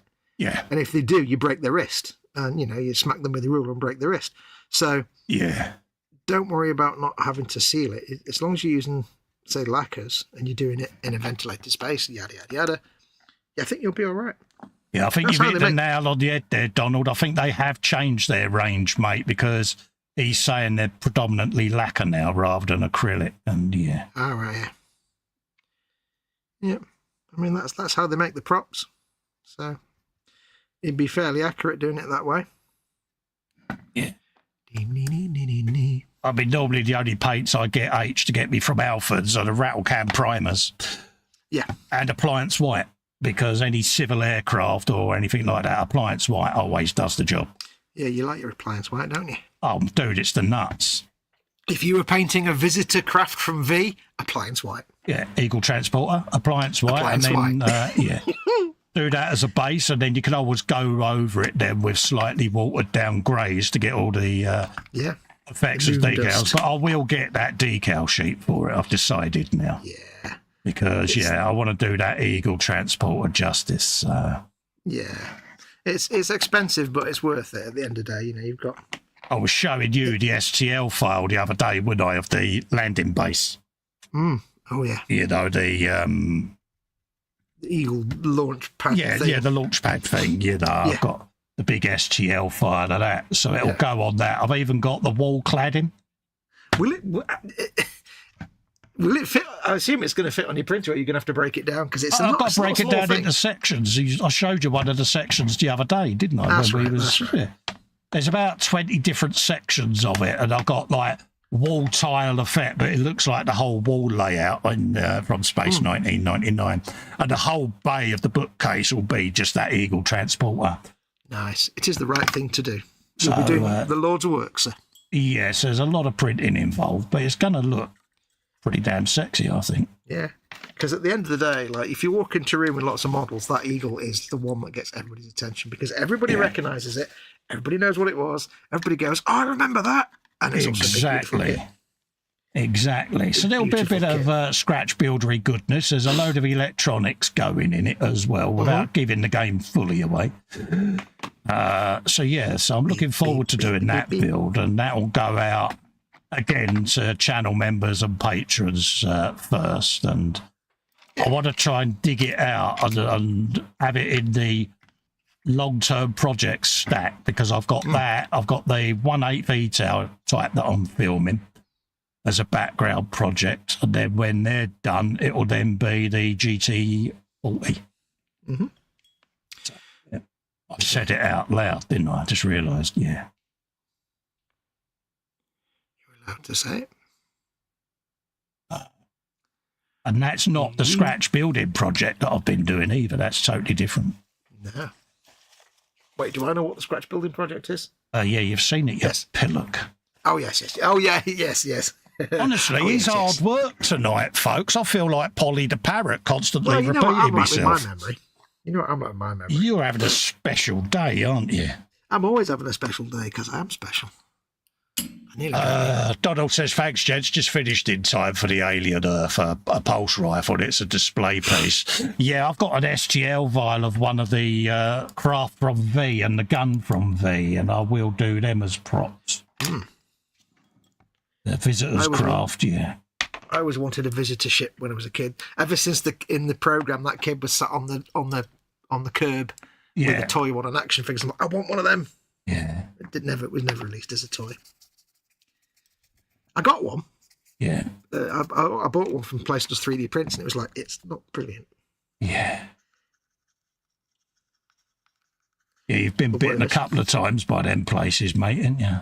Yeah, I've got a box full of like 3D printed, not quite Games Workshop stuff that I'll still get round to doing, but it's like, I wouldn't pay the money again. Yeah. Sarah Jones let me off, Git. Yeah, I totally lost my train of thought, darling. It's an in-joke. And it's like, yeah. But yeah, it's funny. H was grabbing some stuff down from the stash pile, and I spotted the eagle, and I was like, oh, eagle. So yeah, because I wanted to drop some stuff down from the stash pile into the cave, ready for next year. So that will be. Can you imagine if you built that massive one now? Oh yeah, that 3D file I've got. Yeah. Yeah. Whoa. Yeah, I'd need a room just to put that in, mate. Yeah. Jeff has been a member for 51 months. Thank you very much, Jeff. Bill, you, Jeff. If you're still in the chat, you might notice you've got a spanner on your name now, mate, because, yeah. Bill has leveled up. He is now a spanner. Yeah, I noticed when he was in the chat earlier that he hadn't got his spanner. No. Bill requires spannering. Yeah. Me. Right. That's all the yellow bits done. Now. Let's get some of these done. You're a black stripe. I've kind of done it the wrong way around a little bit. I've done the yellow raised bits before I painted the black stripes, but I didn't want to paint yellow on top of black, so we'll see how this, or dark grey, we'll see how this goes. It may end in terrible nonsense, but we shall find out. Oh, standing up. Standing up, boom, boom, boom, standing up. Pain. Wanted it since 1984. Bill says you're a spanner. Yeah, I noticed it earlier on, Bill. I thought there's something missing next to your name, and I'd forgotten to give you your spanner, mate. So I do apologise, Bill. Whilst he's stood up, we'll do his 10 minutes of silence for you as well. Oh, I've got to do that, haven't I? Yeah, sure. Let me set my timer. Hang on. Apologies, Fox, but whilst you're having a little bit of spat, do you want to go and make a check, a stop check on your mum? Yeah, okay. I've use it for that, mate. So, because Bill generously put in a thing the other week, and I haven't given him his 10 minutes, and there you go. Okay, back in a sec. Yeah, no worries. So this little Samuron, say what I did there.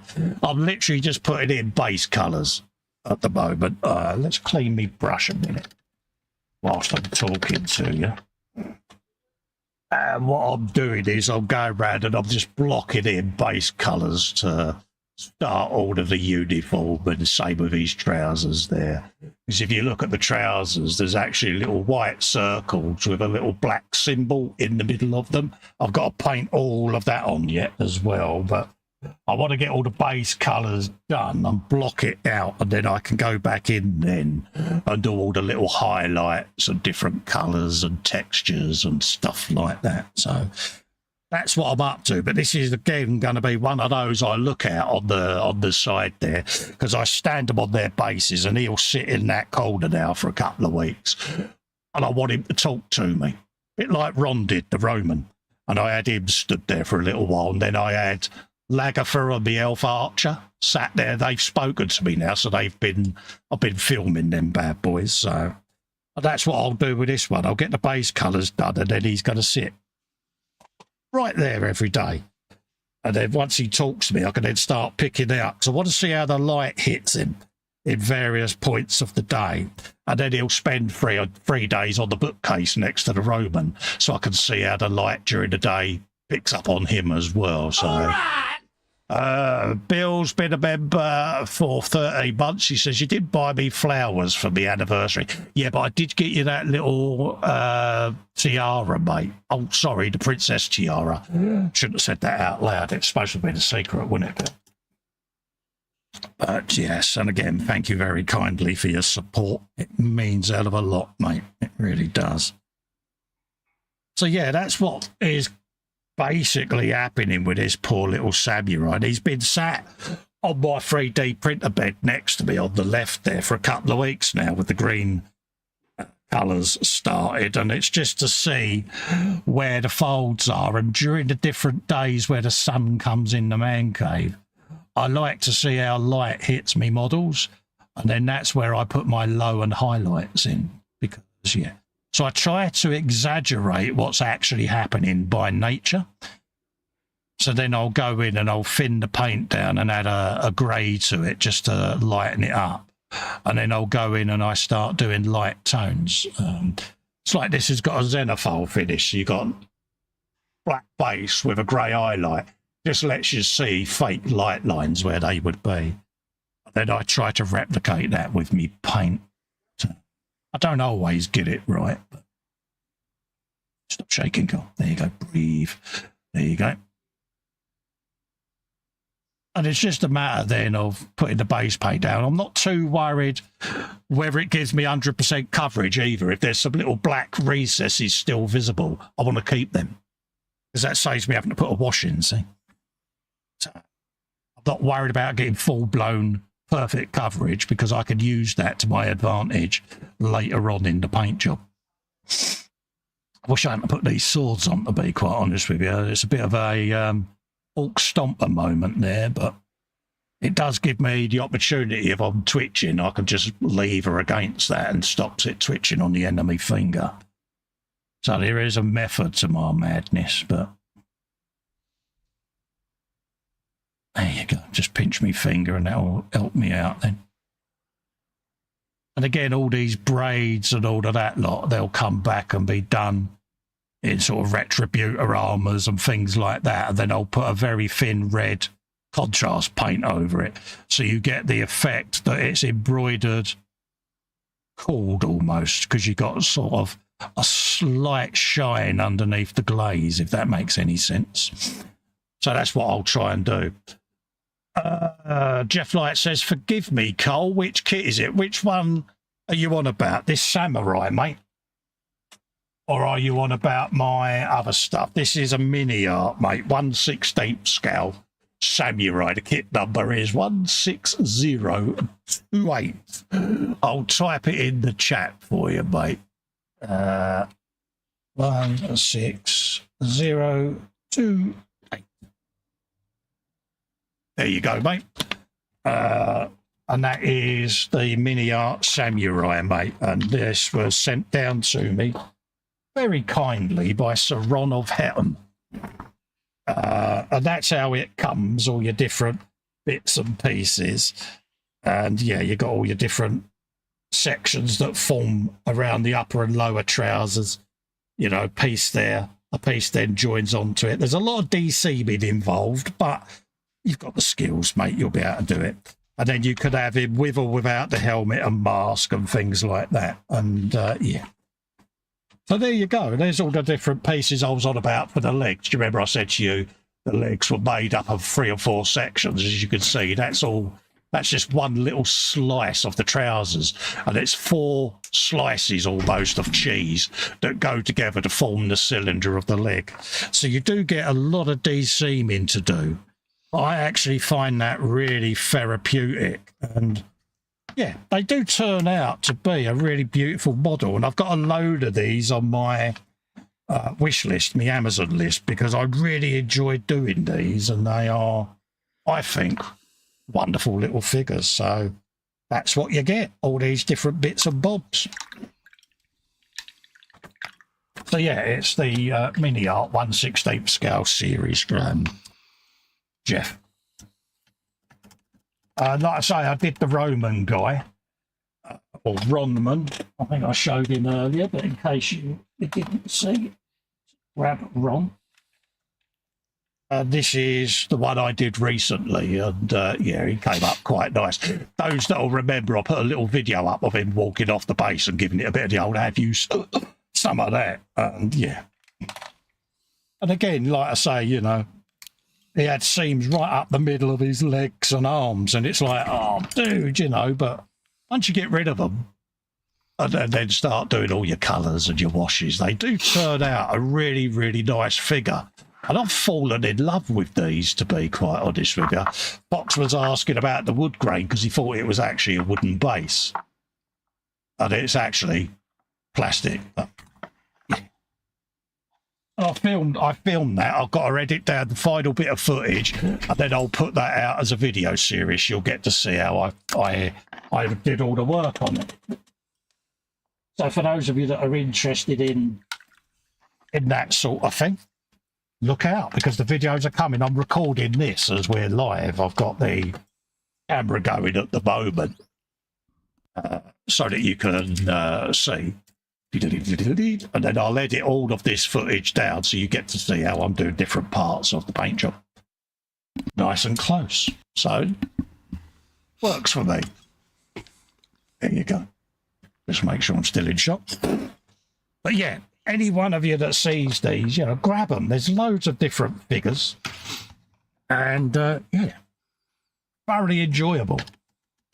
It takes me back to YWOBB, because H has ordered me the Usser, you know, the bloke on the old big horse and that, and I got the giggles, and she went, what? I said, you do realise Tony's going to get me back for this, because it's going to be, yeah, an Harold the Wonder Horse moment, because I've seen the instructions and how many bits that horse arrives in, and yeah. So he'll be able to get me back for that. But yeah, I'd thoroughly recommend them, Jeff, to be quite honest with you, mate. I think you'll have great fun with them. And if Ron's still in the chat, he does a lot of these. He's just done a load and put the pictures up in the gallery. So he does a lot of these and kindly sent me a couple and is like, yeah, these might help relax your Cole.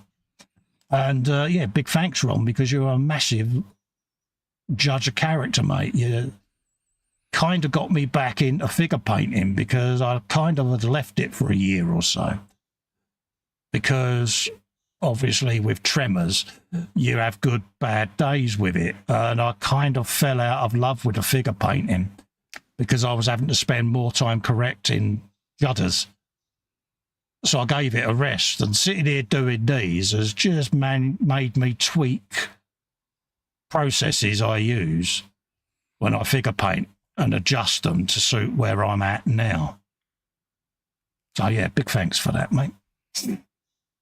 Lovely gesture.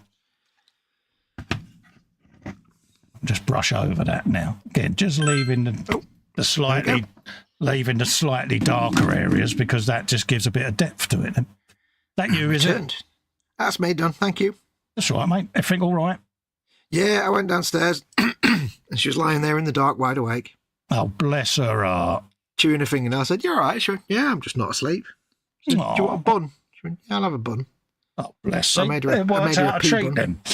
Jeff's building a stash of figures. Yeah, Bobby, she said about doing a Christmas list, so I moved all my figures from my current Amazon list into the Christmas list. I just said, just give me them, the sort of 10, 15 quid figures. I said, because I get so much fun out of doing them, and they don't take up much shelf space.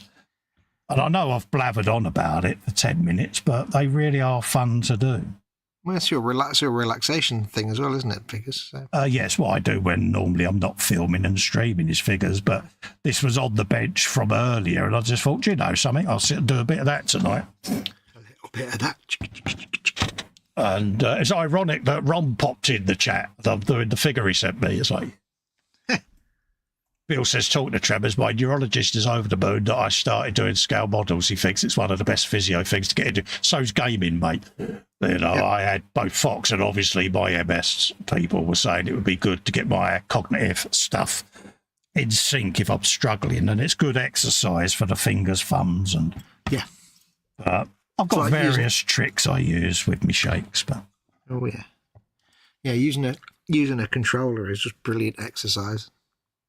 More so than just playing mouse and keyboard, because that isn't quite as much of a brain fold to do it. So you're stressing the brain a bit more if you do it with a controller. I haven't painted them. Fudge. I shall paint them. But yeah, it works a treat, Bill. It's improvise, adapt, and overcome, mate. And that's all I try to do.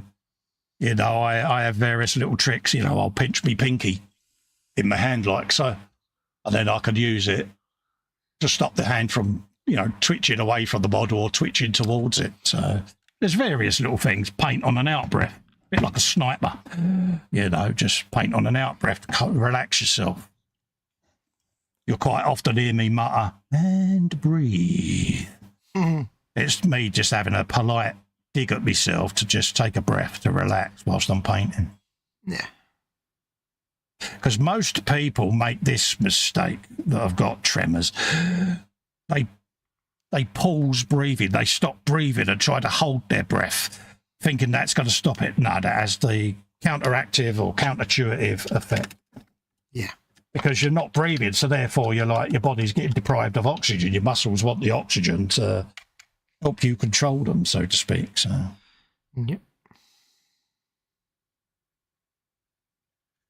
It's like when I airbrush, I wear my wrist support and then I run the pipe down that. That way, if I twitch, I don't drop the airbrush, but also it keeps my wrist and my forearm solid. So I can airbrush in long sweeps, like you used to when you worked in a body shop, long strokes rather than,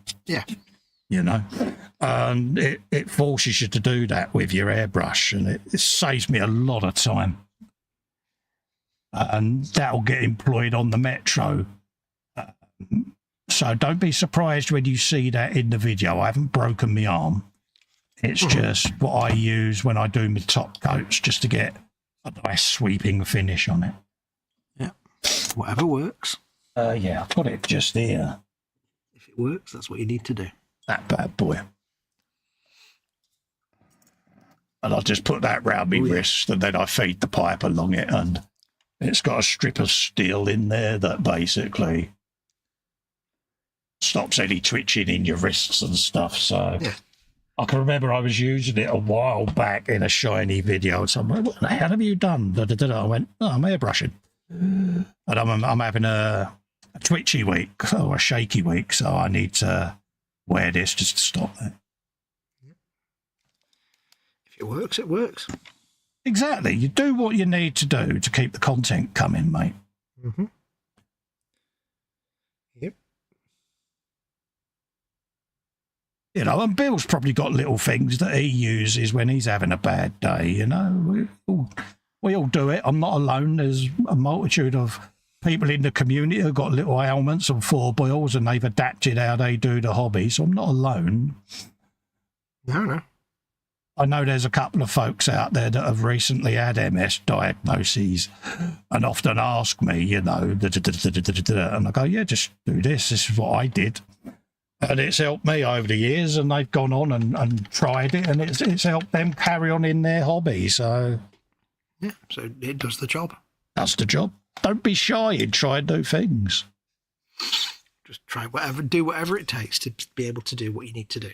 Yeah, just as to be honest, yeah, Joshy, JC and Carl got me wanting to do it. Yeah, they're a lot better at it than I am, mate.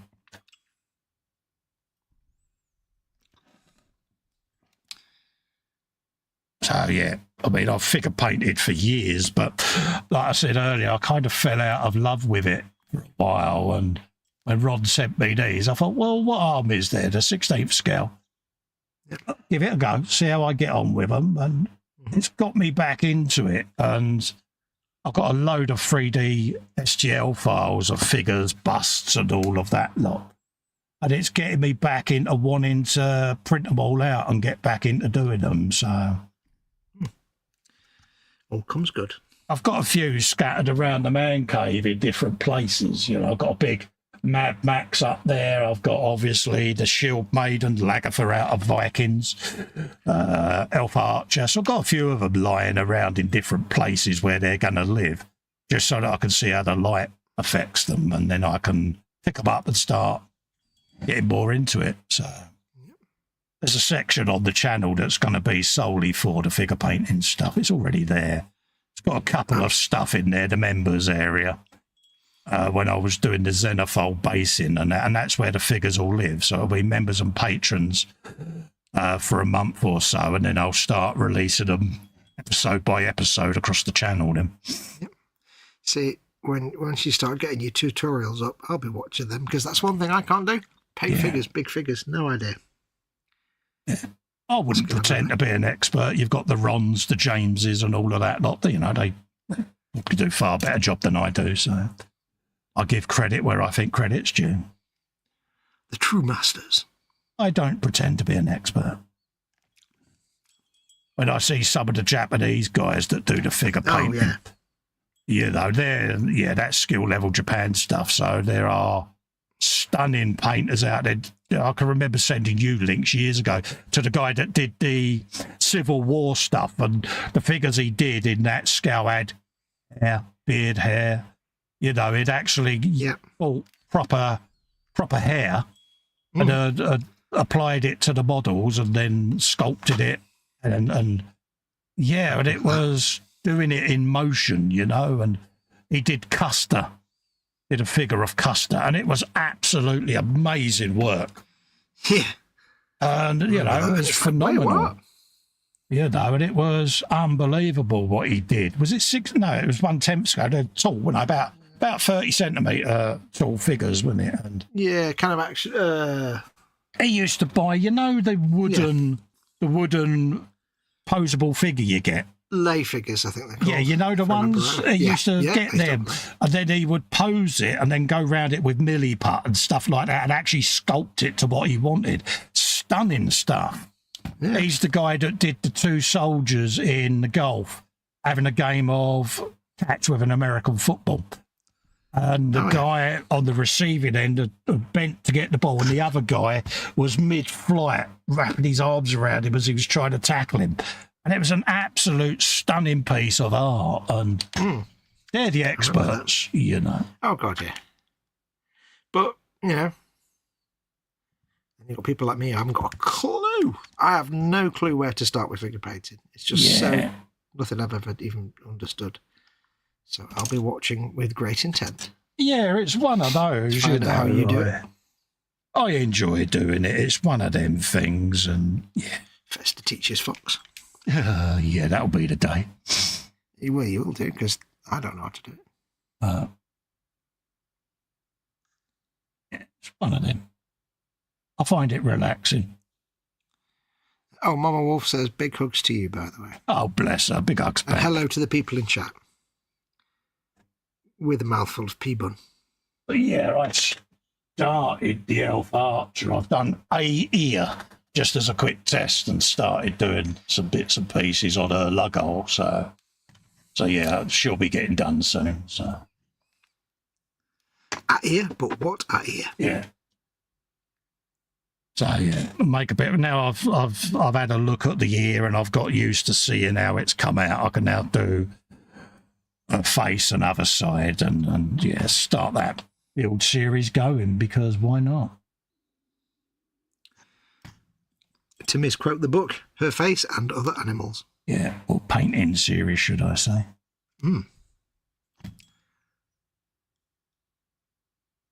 This is a bit like doing them stripes on the front of a Lehman Rush. You go over it, left, right. You know, the two colours that marry up, you might end up going back over and touching up one side just to get the lines perfect. And yeah, because it starts off wonky and you just narrow it, dial it in. Yeah, it's very sort of back and forth stage, because this is all base colours at the end of the day. So you've then got all your braids and your golds and all of that, not because, it's the stuff that most video tutorial makers don't show you. Paint a straight line. It's like, a lot of them go, right, I've painted that now, it's done. And they're like, yeah, but I wanted to see how you did it. I wanted to there was see like an hour and a half of fettling there. You had to show. I mean, you know, for me, I want to see the brush strokes. I want to see how, you know, how they're caressing the model with the brush, and because that for me is important, because then I train myself to try and do that with what I've got, you know, hands-wise. There's too many videos where it looks like they've just made a perfectly straight stripe first time, and you think, well, I can't do that, so I'm not as good. And it's like, no, they're just not showing you them messing around trying to get it right. One down the front there, that'll be back and forth where the red joins the white until it gets exactly where I want it to be. But at the moment, it's its first stroke. So yeah, I've never really liked people that do that on videos and they don't show you the full process, because it's important. It makes people think that they're not as talented as they are. It makes people think that you're more talented and that they have got less talent. Yeah. It's like, no, that's not the right thing to do. We're all talented, mate. You know, there's people out there that are a hell of a lot better at this than I am. I don't pretend to be the best. You know how I work. Oh, yeah. Same with me.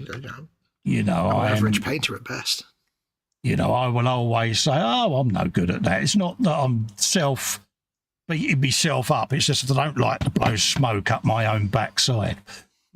He got me cringing live on air the other week when he got going on scratch buildery stuff that I'm doing away from the camera. Oh, yeah. And I was squirming, and he knew it. He knew I was the git. All of it. Oh, yeah. I was loving every minute of it. Because we was in an off-air hangout just catching up after my mum got let home after having her cancer surgery. And we just caught up because we hadn't spoke physically for a couple of weeks, had we? And both our mums had been in and out of hospital for various reasons. And I was sitting working on this particular model whilst we was chatting, and he's like, what are you doing? And he watched me cut up this brand new model kit, and he's like, dude, I went, yeah, I'm making this, that. And I showed him the photo. And within an hour, he's like, oh, wow, you're getting on, by the way. And I lifted it up, and he's like, how have you done that? If I hadn't been sat here watching you do it, he said, dude. And that was it. And of course, he then mentioned it on the Frolic, and I was like, cringing. Cringe-tacular. I've lost my tube. Yes. I will say it again now. Festa is the best engineer I know in the model making world. Nobody comes even remotely close. I've lost my tube. But like I said to you, all I'm doing is scaling down what I did in 1:1 scale. Yeah. All I'm doing is. Yeah. which kind of threw you when I worded it that way. And I said, well, all I'm doing is what I used to do in full size, but smaller. Yeah, like when you search, but yeah. It's like when you search and says, all I'm doing is cracking your ribs open and replacing your heart with another one. It's not that hard. Hand making body panels, wasn't it? And you're like, dude. All I'm doing is... Have you just curved that to fit exactly in that area? It's no different than having a bit of sheet metal and an English wheel. Yeah. And I'm like, yeah, okay. He's like, yeah. You can go off some people, he says. So. Yeah. It's like, how have you made that absolutely realistic figure out of that piece of marble? Well, I just hit it with the chisel and the hammer and a bit, and it just comes out. It's not that hard. Yeah. Or you hit with an hammer, the rod, the dude, rod. Alan Pace, and by we the way. went to the hot spit. Oh. Right, that's going to be orange, the cord on that. There's red to go in there, isn't there? Handy tip, don't put your tube in the turret there and then turn it upside down. Yeah, that's all red. Right, now we've done the grey, let's do some black. What's going on in the chat? Let's just clean that brush. Gentlemen, clean your brushes. Stand that bristle side down. Let that soak for a minute. Let's have a scroll up in the chat. If I do repeat any of this, I do apologise beforehand, but hey, We are men of a certain age. Jamesy Boy said, I've got a bit of a lag. The numbers showed for a while before Festa said it. Yeah, don't forget, there's a lot of storms going on up and down the country, so there's going to be issues with bandwidth and things like that. I've got all my stuff on screen at the moment and it's streaming out perfectly this end. I've had no frames drop or anything like that here because when we stream, we have all our meters visible, don't we? So we can see how things are going out. And yeah, so apologies if you're having that, but there are a lot of storms going on up and down the UK at the moment. So yeah. Probably your broadband or your phone cable if you've got a phone cable in the air, or it could be the YouTube itself. Yeah. Like your internet provider. That was Jeff saying about Joshy C putting stuff, getting them into figures. He says, I often have my hand rested on a little thing, says Bill. got me thinking of button mushrooms there, Bill. That's what I did. Ew. Button moon. Don't make me sing that again. I'm getting told off by Sarah Jane here in a nice way. She says, don't put yourself down, Colin. You're a fantastic and amazing figure painter, something I could never do. Thank you very much for your kind words, Sarah Jane. It does mean a lot, but I'm always conscious where I don't want people, or I fear people will think I'm being arrogant if I go, yeah, I'm really good at this. So I kind of put myself down a little bit, but I would say I'm average to middling, but yeah. Harry says, I've a full ensemble, he says, of troops to do for a landing craft. He's dealing with the mould seams. It's taken an age. Absolutely. Jeff says, skin tones is my weak link. I have 3 basic shades I use. What I'll do, Jeff, and I'll do this for you, is when I do my Viking and my Elf Archer, I'll do a wet palette setup for you from scratch on how I do my skin tones. And literally, I just use 3 varying shades of flesh. And then between that, I'll have different levels of greys in dots between them that I then drag into the different shades. And you end up with probably about a dozen variances of skin tone that you can put together. And then obviously you get liver spots and things that you can do against the edge of a cocktail stick with a brush and just give it a flicky pops and stuff like that. Yes. But I'll do a full wet palette setup from start to finish on it because I do get asked a lot and I take it for granted. I'll have it all laid out here pre-stream and I'm just going, yeah, and I'm beavering away and I'm forgetting to actually tell people, one, what colours I'm using and how I'm mixing them. So I'll do all of that in them videos for you, Jeff, if that's something you would like help with. I'll go back to a ear. And I did this in an hangout with him. And there was about 9 shades of various flesh tones on that. And it was all done with glazes. And I would say, I'd be right in saying probably about a dozen or so layers have gone into that one ear. Sound about right. And it's still not perfect. I've still got to go back at it with just some little touch-up areas and light areas again. But that was just that one ear, mate, you know, and getting that right. So, because we had that conversation and he was like asking about how I use the paints, because this was done actually with Citadels. But they were so thin, they was pretty much, they looked like very thin brush water. Yeah, they're basically glazes, weren't they? And you looked at me wet palette, didn't you? You're like, bloody hell, how many different flesh shades have you got? I said 3. Yeah. But that's all the inner, all the in-between greys that I then drag in as I'm toning it down. Yeah. And yeah, it was a good 2 hours spent on that, wasn't it, mate? Of us chitter-chatting and because you've got your Krieg that you want to do, and it just, got us doing that. I mean, thankfully on the Krieg there's no flesh tones, because because the thing is, it's like, you know, I paint minis, so to me a flesh tone is base colour, base, shade, highlight, second highlight, and then maybe a little third highlight, and that's fine for a figure this big.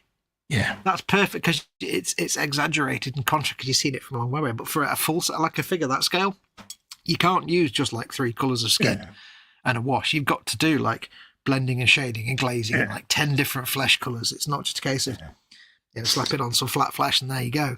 That's something I've got no clue about, because that's proper artistry and painting that. Apologies for the annoying StreamYard message box that popped up saying, do you want to stay in the studio? They've made a change and added that, and it's bloody annoying when you're live on air, StreamYard. So get rid of it.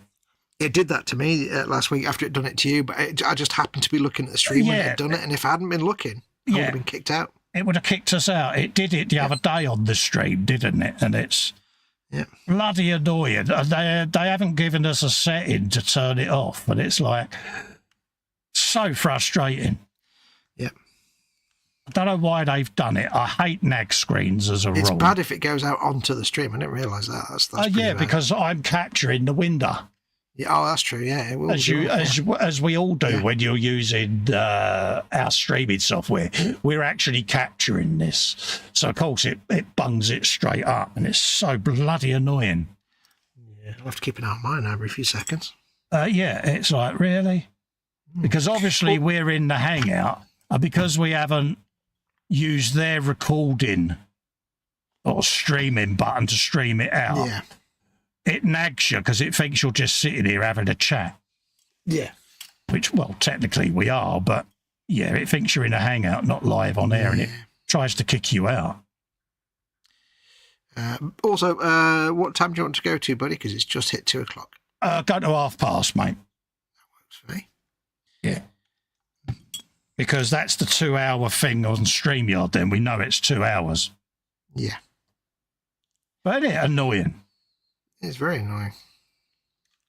But yeah, like flesh tones and stuff, it's such an art form. Anybody that can do good like human skin on a model that scale is an artist. Yeah.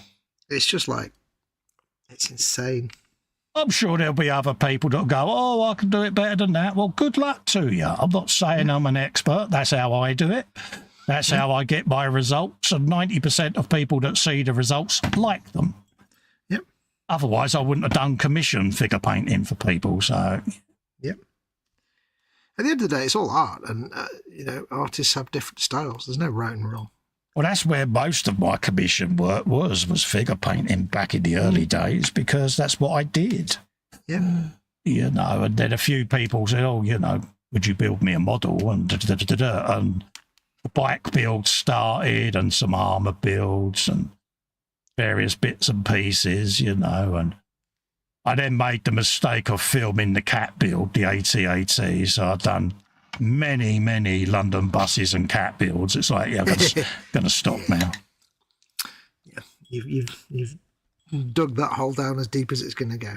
Well, it's like anything. You do something, and don't get me wrong, it's flattering that people like it, and it is flat. Yeah. But once you've done a duplicate of the build, it's no longer that unique build you wanted it to be in your collection. Yeah. And it's like when you did commissions, the submarines and things like that, I can remember. 3 damn U-boats. 3 U-boats, and you was U-boated out, weren't you? Yeah, I mean, the first one was for me, and I loved it. The second one was a commission, and I was like, okay, I'll take the money, and I actually did a better job. Yeah. And the third one was like, I never want to paint this U-boat again. Yeah.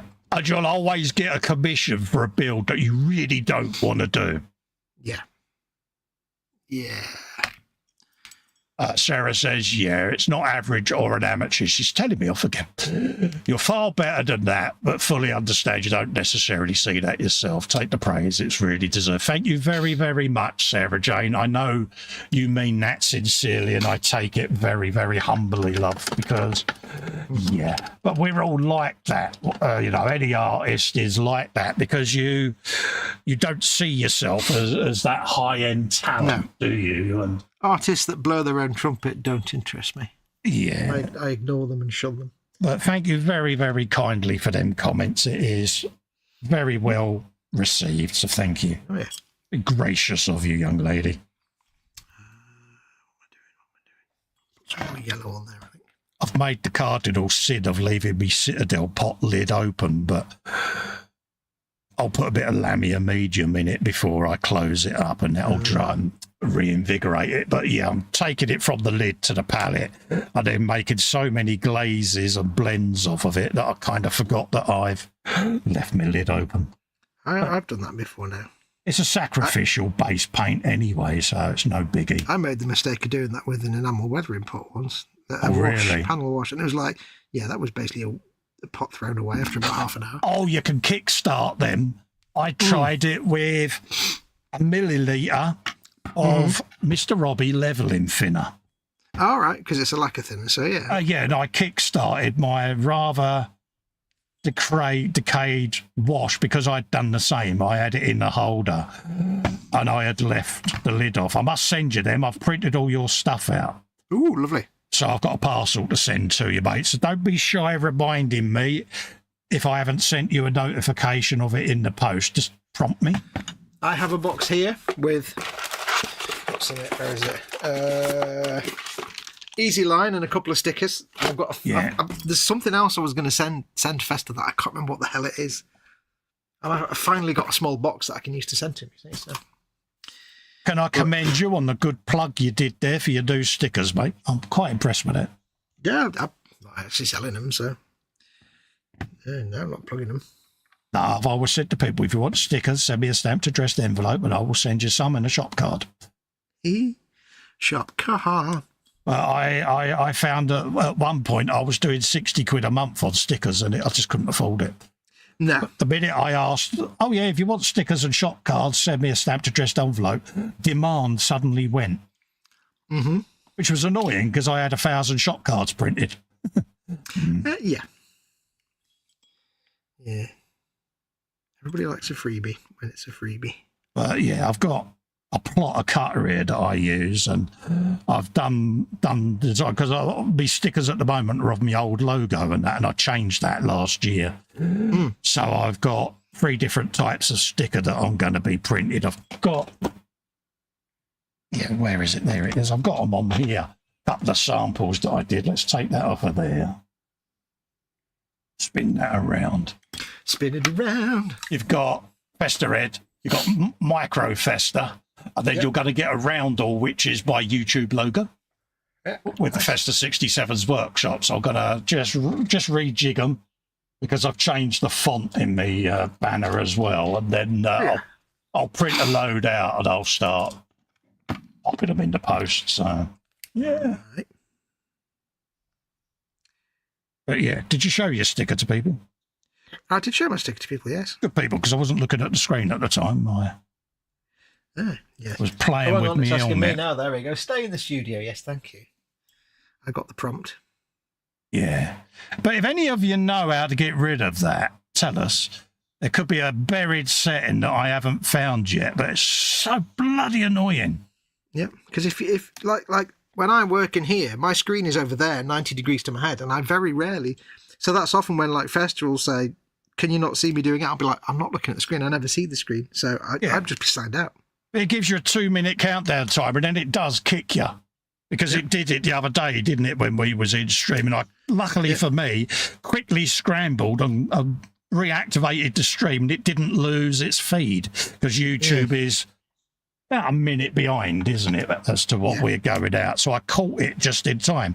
So if you're watching Gage, Mr. StreamYard, give us a switch to turn off.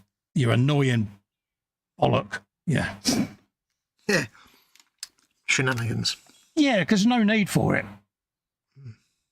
Because otherwise I should just not stream out on StreamYard. Yeah. I should go somewhere else. Find another piece of software. We shall turn up to his house, knock on his door and say, I said good day to you, sir. I said good day. And then walk away. Yeah. Yes. I'd like to personally deliver this item in this jiffy bag.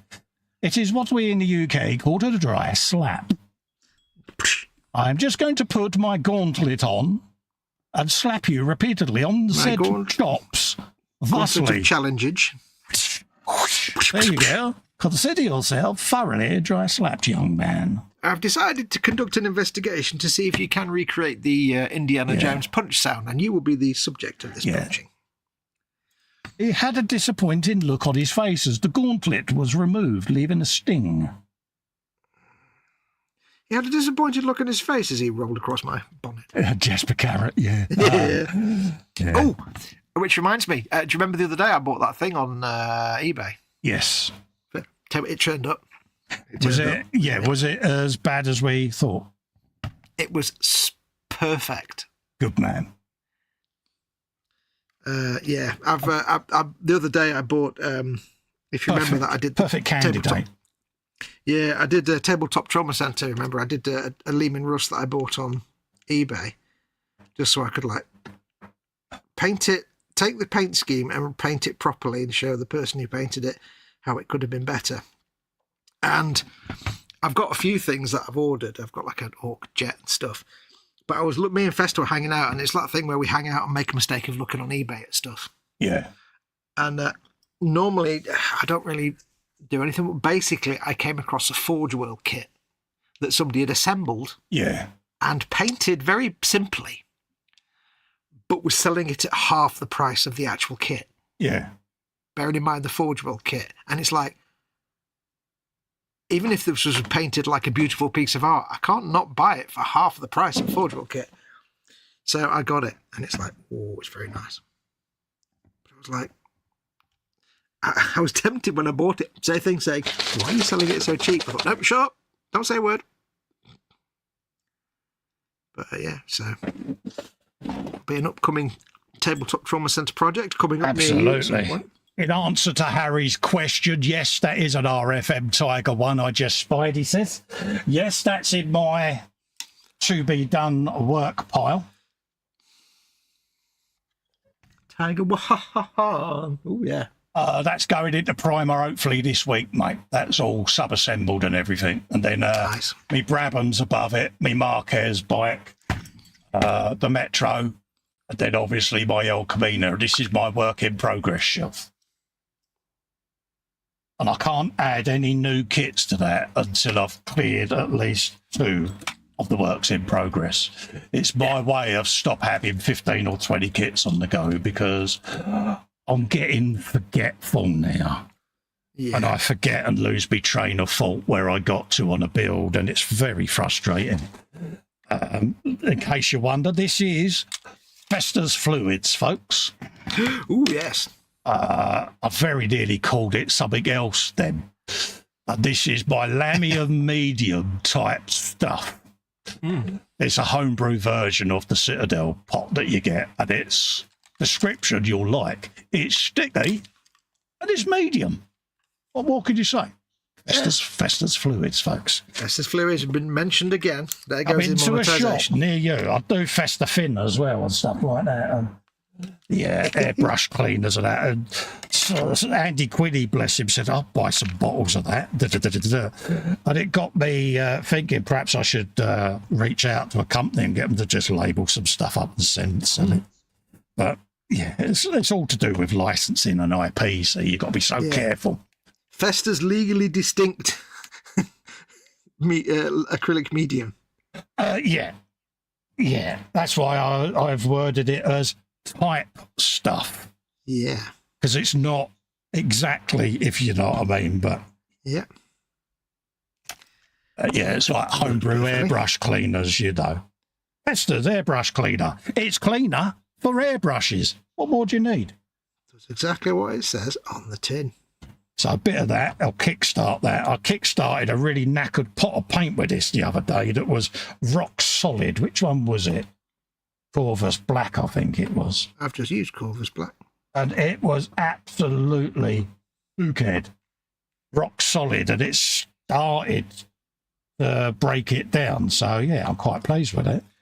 Nice. Festas fluids, probably the best fluid in the world. You've just been in my ear. I know. Voice. I noticed how you cleaned that up. Yeah.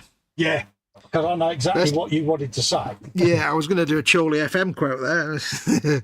Yeah, do a Tony or a Phil Harding. Here, Tony, would you like to come in my trench?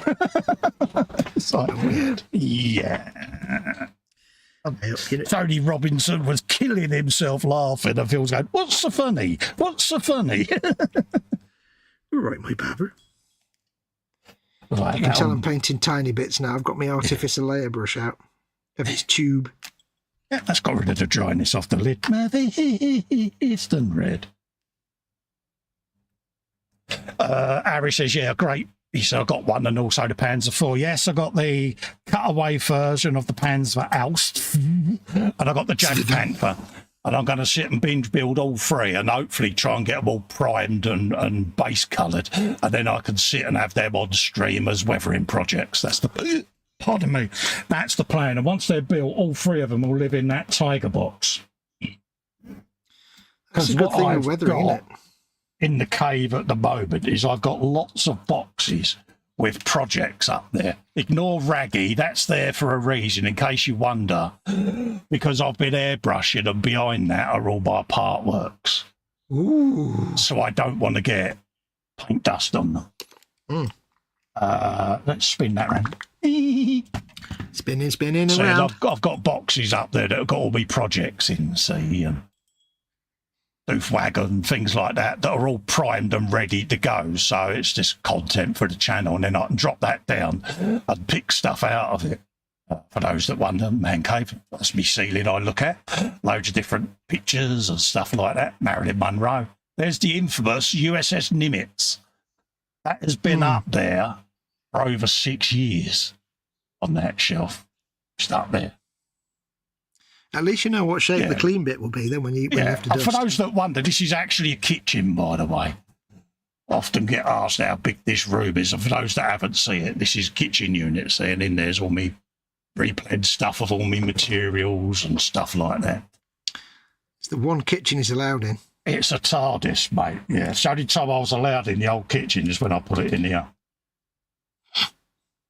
So, yeah. Sorry for the wobbly camera there, folks. I'm just putting it back into my tripod. Wobbly camera. Right, what's chat doing? I'll take the young lady as I'm 4 years older than you, Collins, says Sarah Jane. I'm the most technologically illiterate person around. If it can't be fixed with a hammer, then I am useless or worse. Oh, I'm very easy going like that, just Sarah Jane. Should it move? No. Is it moving? Yes. Duct tape. Should it move? Yes. Is it moving? No. WD-40. So only two bits of equipment you need. Yeah. And, you know, as a Polish man, Andy man would say, fix with screwdriver. There you go. I mean, I've said to Festa before, to the sound of many face palms, I can't even wire a plug. So I know. But at the end of the day, good man knows his limitations. What would you rather do? Have a go at it and make balls up and then hurt yourself, or just leave it be? But then, to be fair, I did take the drive shaft, the spinny thing out of my Fiesta engine, and what's the bit with the bit at the top of the engine with the teardrop shaped bits that drives the pistons? I can't think of the word. Camshaft. Camshaft. Yeah, that's the one. Yeah, I did take that. I did disassemble my Mark II Fiesta engine. Did it ever work again? Yeah. Good boy. I'm proud of you. The downside was that I was trying to get it to stop like not working on wet days, but it turned out there was some cavitation in the engine block where the previous owner had changed the gasket, so there's no way around that. I was like, I can't fix that. Yeah. just damp getting in, so it would take forever to turn on a rainy day. I always get in with really knackered old circuit boards and electronics that's dead, and I get it working again. He's like, wish I could do that. Yeah. I sent him my non-functioning. Was it non-functioning or just heavily knackered Elite Xbox controller? Yeah, it was non-functioning, wasn't it? It didn't work at all. Yeah. Within about half an hour, it was functioning. Yeah, I was like, yeah, it works a treat. What did you do? Well, I just desoldered that, put a new one of them in, put that in, done that, changed this, job done. That's Festa. I just did open heart surgery. Yeah. I did a video, didn't I, of me changing the thumbsticks and that. And, yeah, stripping down, changing all the covers and all of that lot. And, yeah, it's got to be done at the end of the day. It must be done. Right, I'm going to get some warm water that I may clean my few brushes. Yeah, I'll just literally put in the base blue down the bottom, then I can go back over it with a bit of red when this is dried. Gets rid of any overpaint. And then again, this is just base colours on these, just to start differentiating. Big word of the night there. Different colours, because, yeah. And this, again, I'll just put a little wooden dowel up there to hold the legs together, blue tack into the base, and I can sit and look at him for a few days and let him talk to me, see? So, this is Mr. Sam U. Wright. See what I did there? Sam U. Wright. Yeah. Or as I said on the infamous Goddamn videos, these were made by Sid the Samurai. Sid the Samurai. And, yeah. Tube.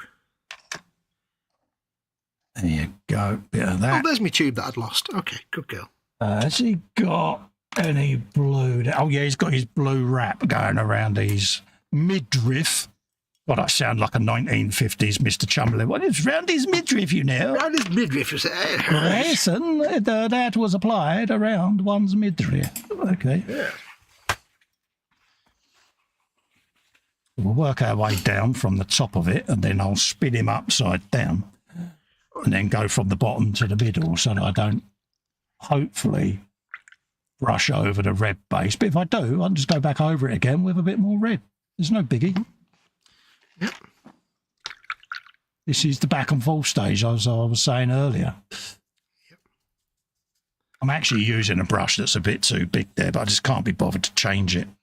Normally for that, I would have switched over to my character brush, but I forgot because I got chatting and, yeah, got Did you ahead get of myself. distractificated? Yeah. But it's doable because I can just stick to the middle areas and then pick up the edges with the thinner brush. So I'll put it that way. Your brain saw a distraction raccoon, didn't it? Yeah, it's because it was in my hand and I just quickly swilled it and, yeah. Steady now. Because obviously I've been filling in large panels and, yeah. I like to fill it. Phil Harding Classic, says Harry Marek. That's my upstairs room full of boxes and a resin 3D printer. Oh, I love a bit of Phil Harding. He is so funny. Ooh, hey, I'll have that. We'll have that. So quintessentially British. Mm. He's got quite a big American following, hasn't he, as well? Yeah. Currently doing stuff at Stonehenge with Wessex Archaeology at the moment. Yeah. Still going. He's like 150 billion years old now. Oh, yeah, he's older than bloody Dumbledore, isn't he? Yeah. But funnier. It's weird when you watch Time Team now on the YouTube and the like Stuart Ainsworth and stuff. They're the same people, but they just look so much older. Yeah. All the dads used to watch Time Team because they had a crush on Clorenza. Oh, yeah. Clorenza Lewis. Right, these are the expensive, nice brushes, so we'll make sure these are standing up and looked after. Yeah, I pinged the end off and I can't find it now. Mine are in there doing their thing. Just quickly grab that character brush and go around and touch up the edges, and then we'll then start hacking away because it's coming up to half past. It's 20 past at the moment. Festa, I popped my end off and I don't know where it went. Oh, you're having trouble with your end there, Fox. I told you that would get you in trouble, didn't I? The end just popped right off. Do you want to give him the look, Sarah Jane? Fox is having trouble with his big end again. See what I did? Yeah, pop the end off. Oh, well. I'll find it. I thought I'd better say that, because if I said he's having trouble with his little end, he wouldn't have slept tonight. He'd have got a complex. Oi. See what I did? It's not how big it is. See what I did? Yes, it's not the size of the package, it's the contents that are important, I know. People have to carry it. Oh, I love messing with him. I don't know where my head's gone. It's on the floor somewhere. God, if people heard us two off air with some of the ways we put each other down, God, they'd be shocked, wouldn't they? We're brutal. We really are brutal. What makes me laugh, though, is that me and Festa just sit there taking the mickey out of each other all day long. So ultimately, I've started doing that with Mama Wolf now after all the years. So I started doing that to Mama Wolf. So she does it to me now. And it's like, it's just grown into this like nightmare of mickey taking permanently. Well, you know what Micro Mum's like. Mm-hmm. When she does it, and that's where I get it off of, direct deadpan delivery. And my lads are far more brutal than me and HR, and we're really proud of that. Because the baton has been handed over, You've taught them well. Yeah. And it's quite funny to hear it. But of course, when we're out in public and H does it to me, it can lead to trouble. It did on the embankment, didn't it? When she went, "Get a move on, you crippled old git," and this woman tried to tell her off. Who's so well for the woman? No, it did not. And it ended up with me, Lex and Cal sat on the wall at the embankment just going, yeah, look, she's going. The arms are folded. Oh, she's doing the bobbing head dog. 5, 4, 3, 2, 1, and she exploded. It's like, yep, that's your mother. And they was mightily impressed. As like, didn't realise she could be so fiery like that. I went, oh, yes. Oh, yeah. Warp mode has just been engaged. Sit back and watch. This is going to be fun. Watch and learn, kiddles. And it was quite funny because then, see, we mocked her. And she's like, I'm not that bad. And it's like, Cal was like, I filmed it, Mum. Yeah, so of course she got to watch it back on the big telly when we got home, and it was so funny. Evidence was made. Maximum mortified level was engaged. This is the right thing to do. Yeah. She said, I didn't realise I got like that. She said, I said, no. At the end of the day, she's got under your skin, love. She's got my cockles up. I said, you've been talking to Winnie, haven't you? This is the one thing about the Festa household. Always get video evidence because there's nothing they can do once you've got that, as Festa knows all too well.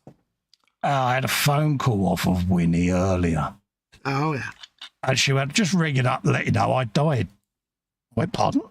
Should I have died? Wait, what do you mean? She said, Hyacinth Bouquet has died, 96, Patricia Routledge. She said, you've always called me Hyacinth. She said, so I'm just ringing to let you know I'm officially dead. She said, but I still live in St. Reetham. I put the phone down. That's all she said. It was like, yeah, okay, she's not bitter. So I love the idea that she knows that you mock her. Yeah. Oh, yeah. Hyacinth, yeah. When that TV Winnie. Show first came out, that was Winnie's nickname from the first episode, Hyacinth, because Winnie lives in Streatham, but she pronounces it St. Reetham. I love the fact that she knows that's wrong, but still does it anyway. Yeah, she still does it. Yeah, because of course she does. Of course she does.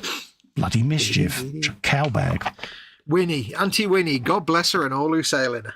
Yeah, I'd love for you to physically meet her. That would be so absolutely. funny. I would love to do that. If you met her a Micro Mum, I could just imagine you standing there looking at me in your porch going, what do I do now? I'm so intimidated.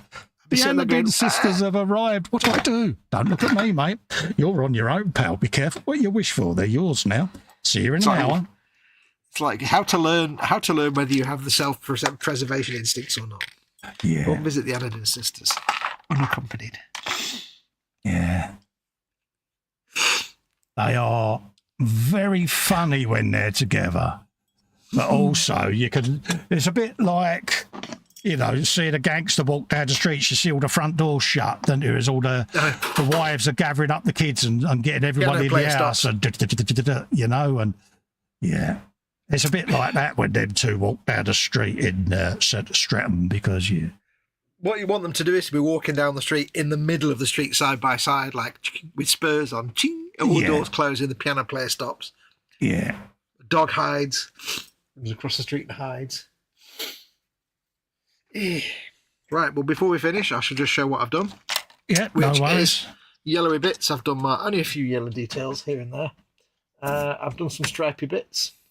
You're a stripy with bit. the black and the yellow. And all I've done is I've done the yellow first, because you don't want to paint yellow over black. So the yellow is Avalanche Sunset and then Uriel Yellow over the top. And I faded it up towards where the rust was. And the black is Corvus Black, because you never want to start with just black. Corvus Black, which is dark grey, built up again in little layers, and then a little touch of black to darken it. Just to get that gradation, if it's on camera. That gradation. So it's not just one colour, it fades and moves, and it's got that awesomeness. And I did a similar kind of thing on the big gun. Yeah, just fades and then goes away. There you go. But I wanted it to look as battered as the rest of it, so I've done it in little speckles, because it's not solid colours, it's rusted and battered, and all the paint's come off. So that's the idea. So absolutely. Bill says, I see Chris is coming back. Yes, he's had his eyes done, so he's got no excuses now for not doing E-Models build. So he's pulling his thumb out of his backside, and no more. So he's back now, but he's like a new kid started class for his first day. I can't remember this, I can't remember that. So it's quite sweet. I spelled my name. Jeff says, that's a very cool name, Mr. Sam. You're right. Absolutely, mate. I do these things.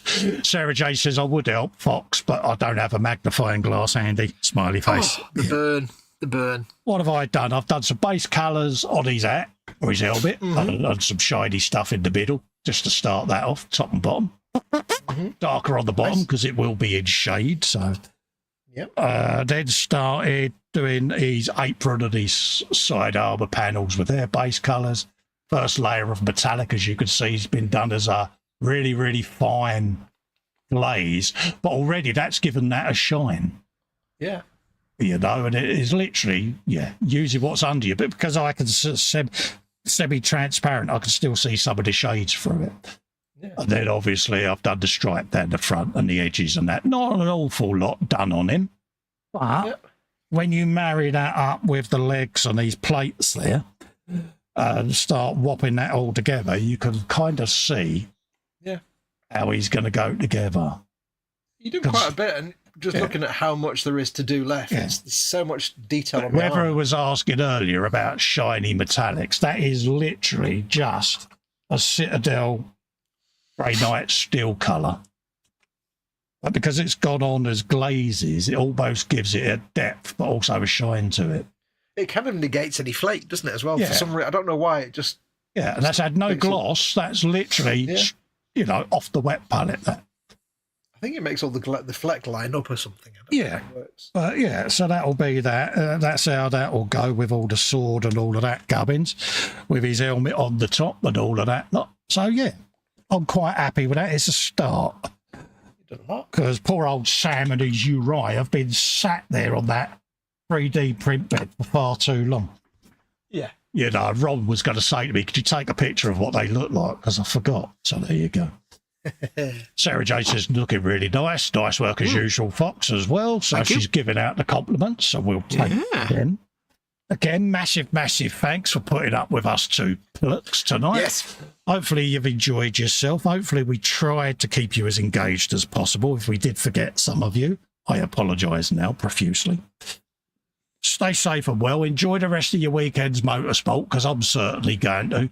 I know Sarah Jane's going to be sat there in a full-blown driving suit, crash helmet with a water bottle and a steering wheel with her hands, giving it brake noises and skid mark noises. And she's going to have her own little pit crew around. Her armchair's going to go up on jacks. They're going to change the wheels, drop her back down again. So she's going to be happy. She's probably sitting there now, wetting herself, bless her, laughing. So big thanks for all coming in and keeping us two company. We really do appreciate it. Again, thanks to those with their generosity with super chats. It really does help pay for this, because this is what I do, and what you donate is what pays for all of this for me. So I couldn't do it without you all. So a big heartfelt thank you. Before I start blubbing, I'm going to throw the credits up because I'll get all emotional. All right, gang. Catch you on Monday at 9 p.m. on E-Models with the gang of 3, because his lordship won't be there. So we'll catch you then. Right, you never know. All right, folks. Take care. Bye-bye for now. Bye.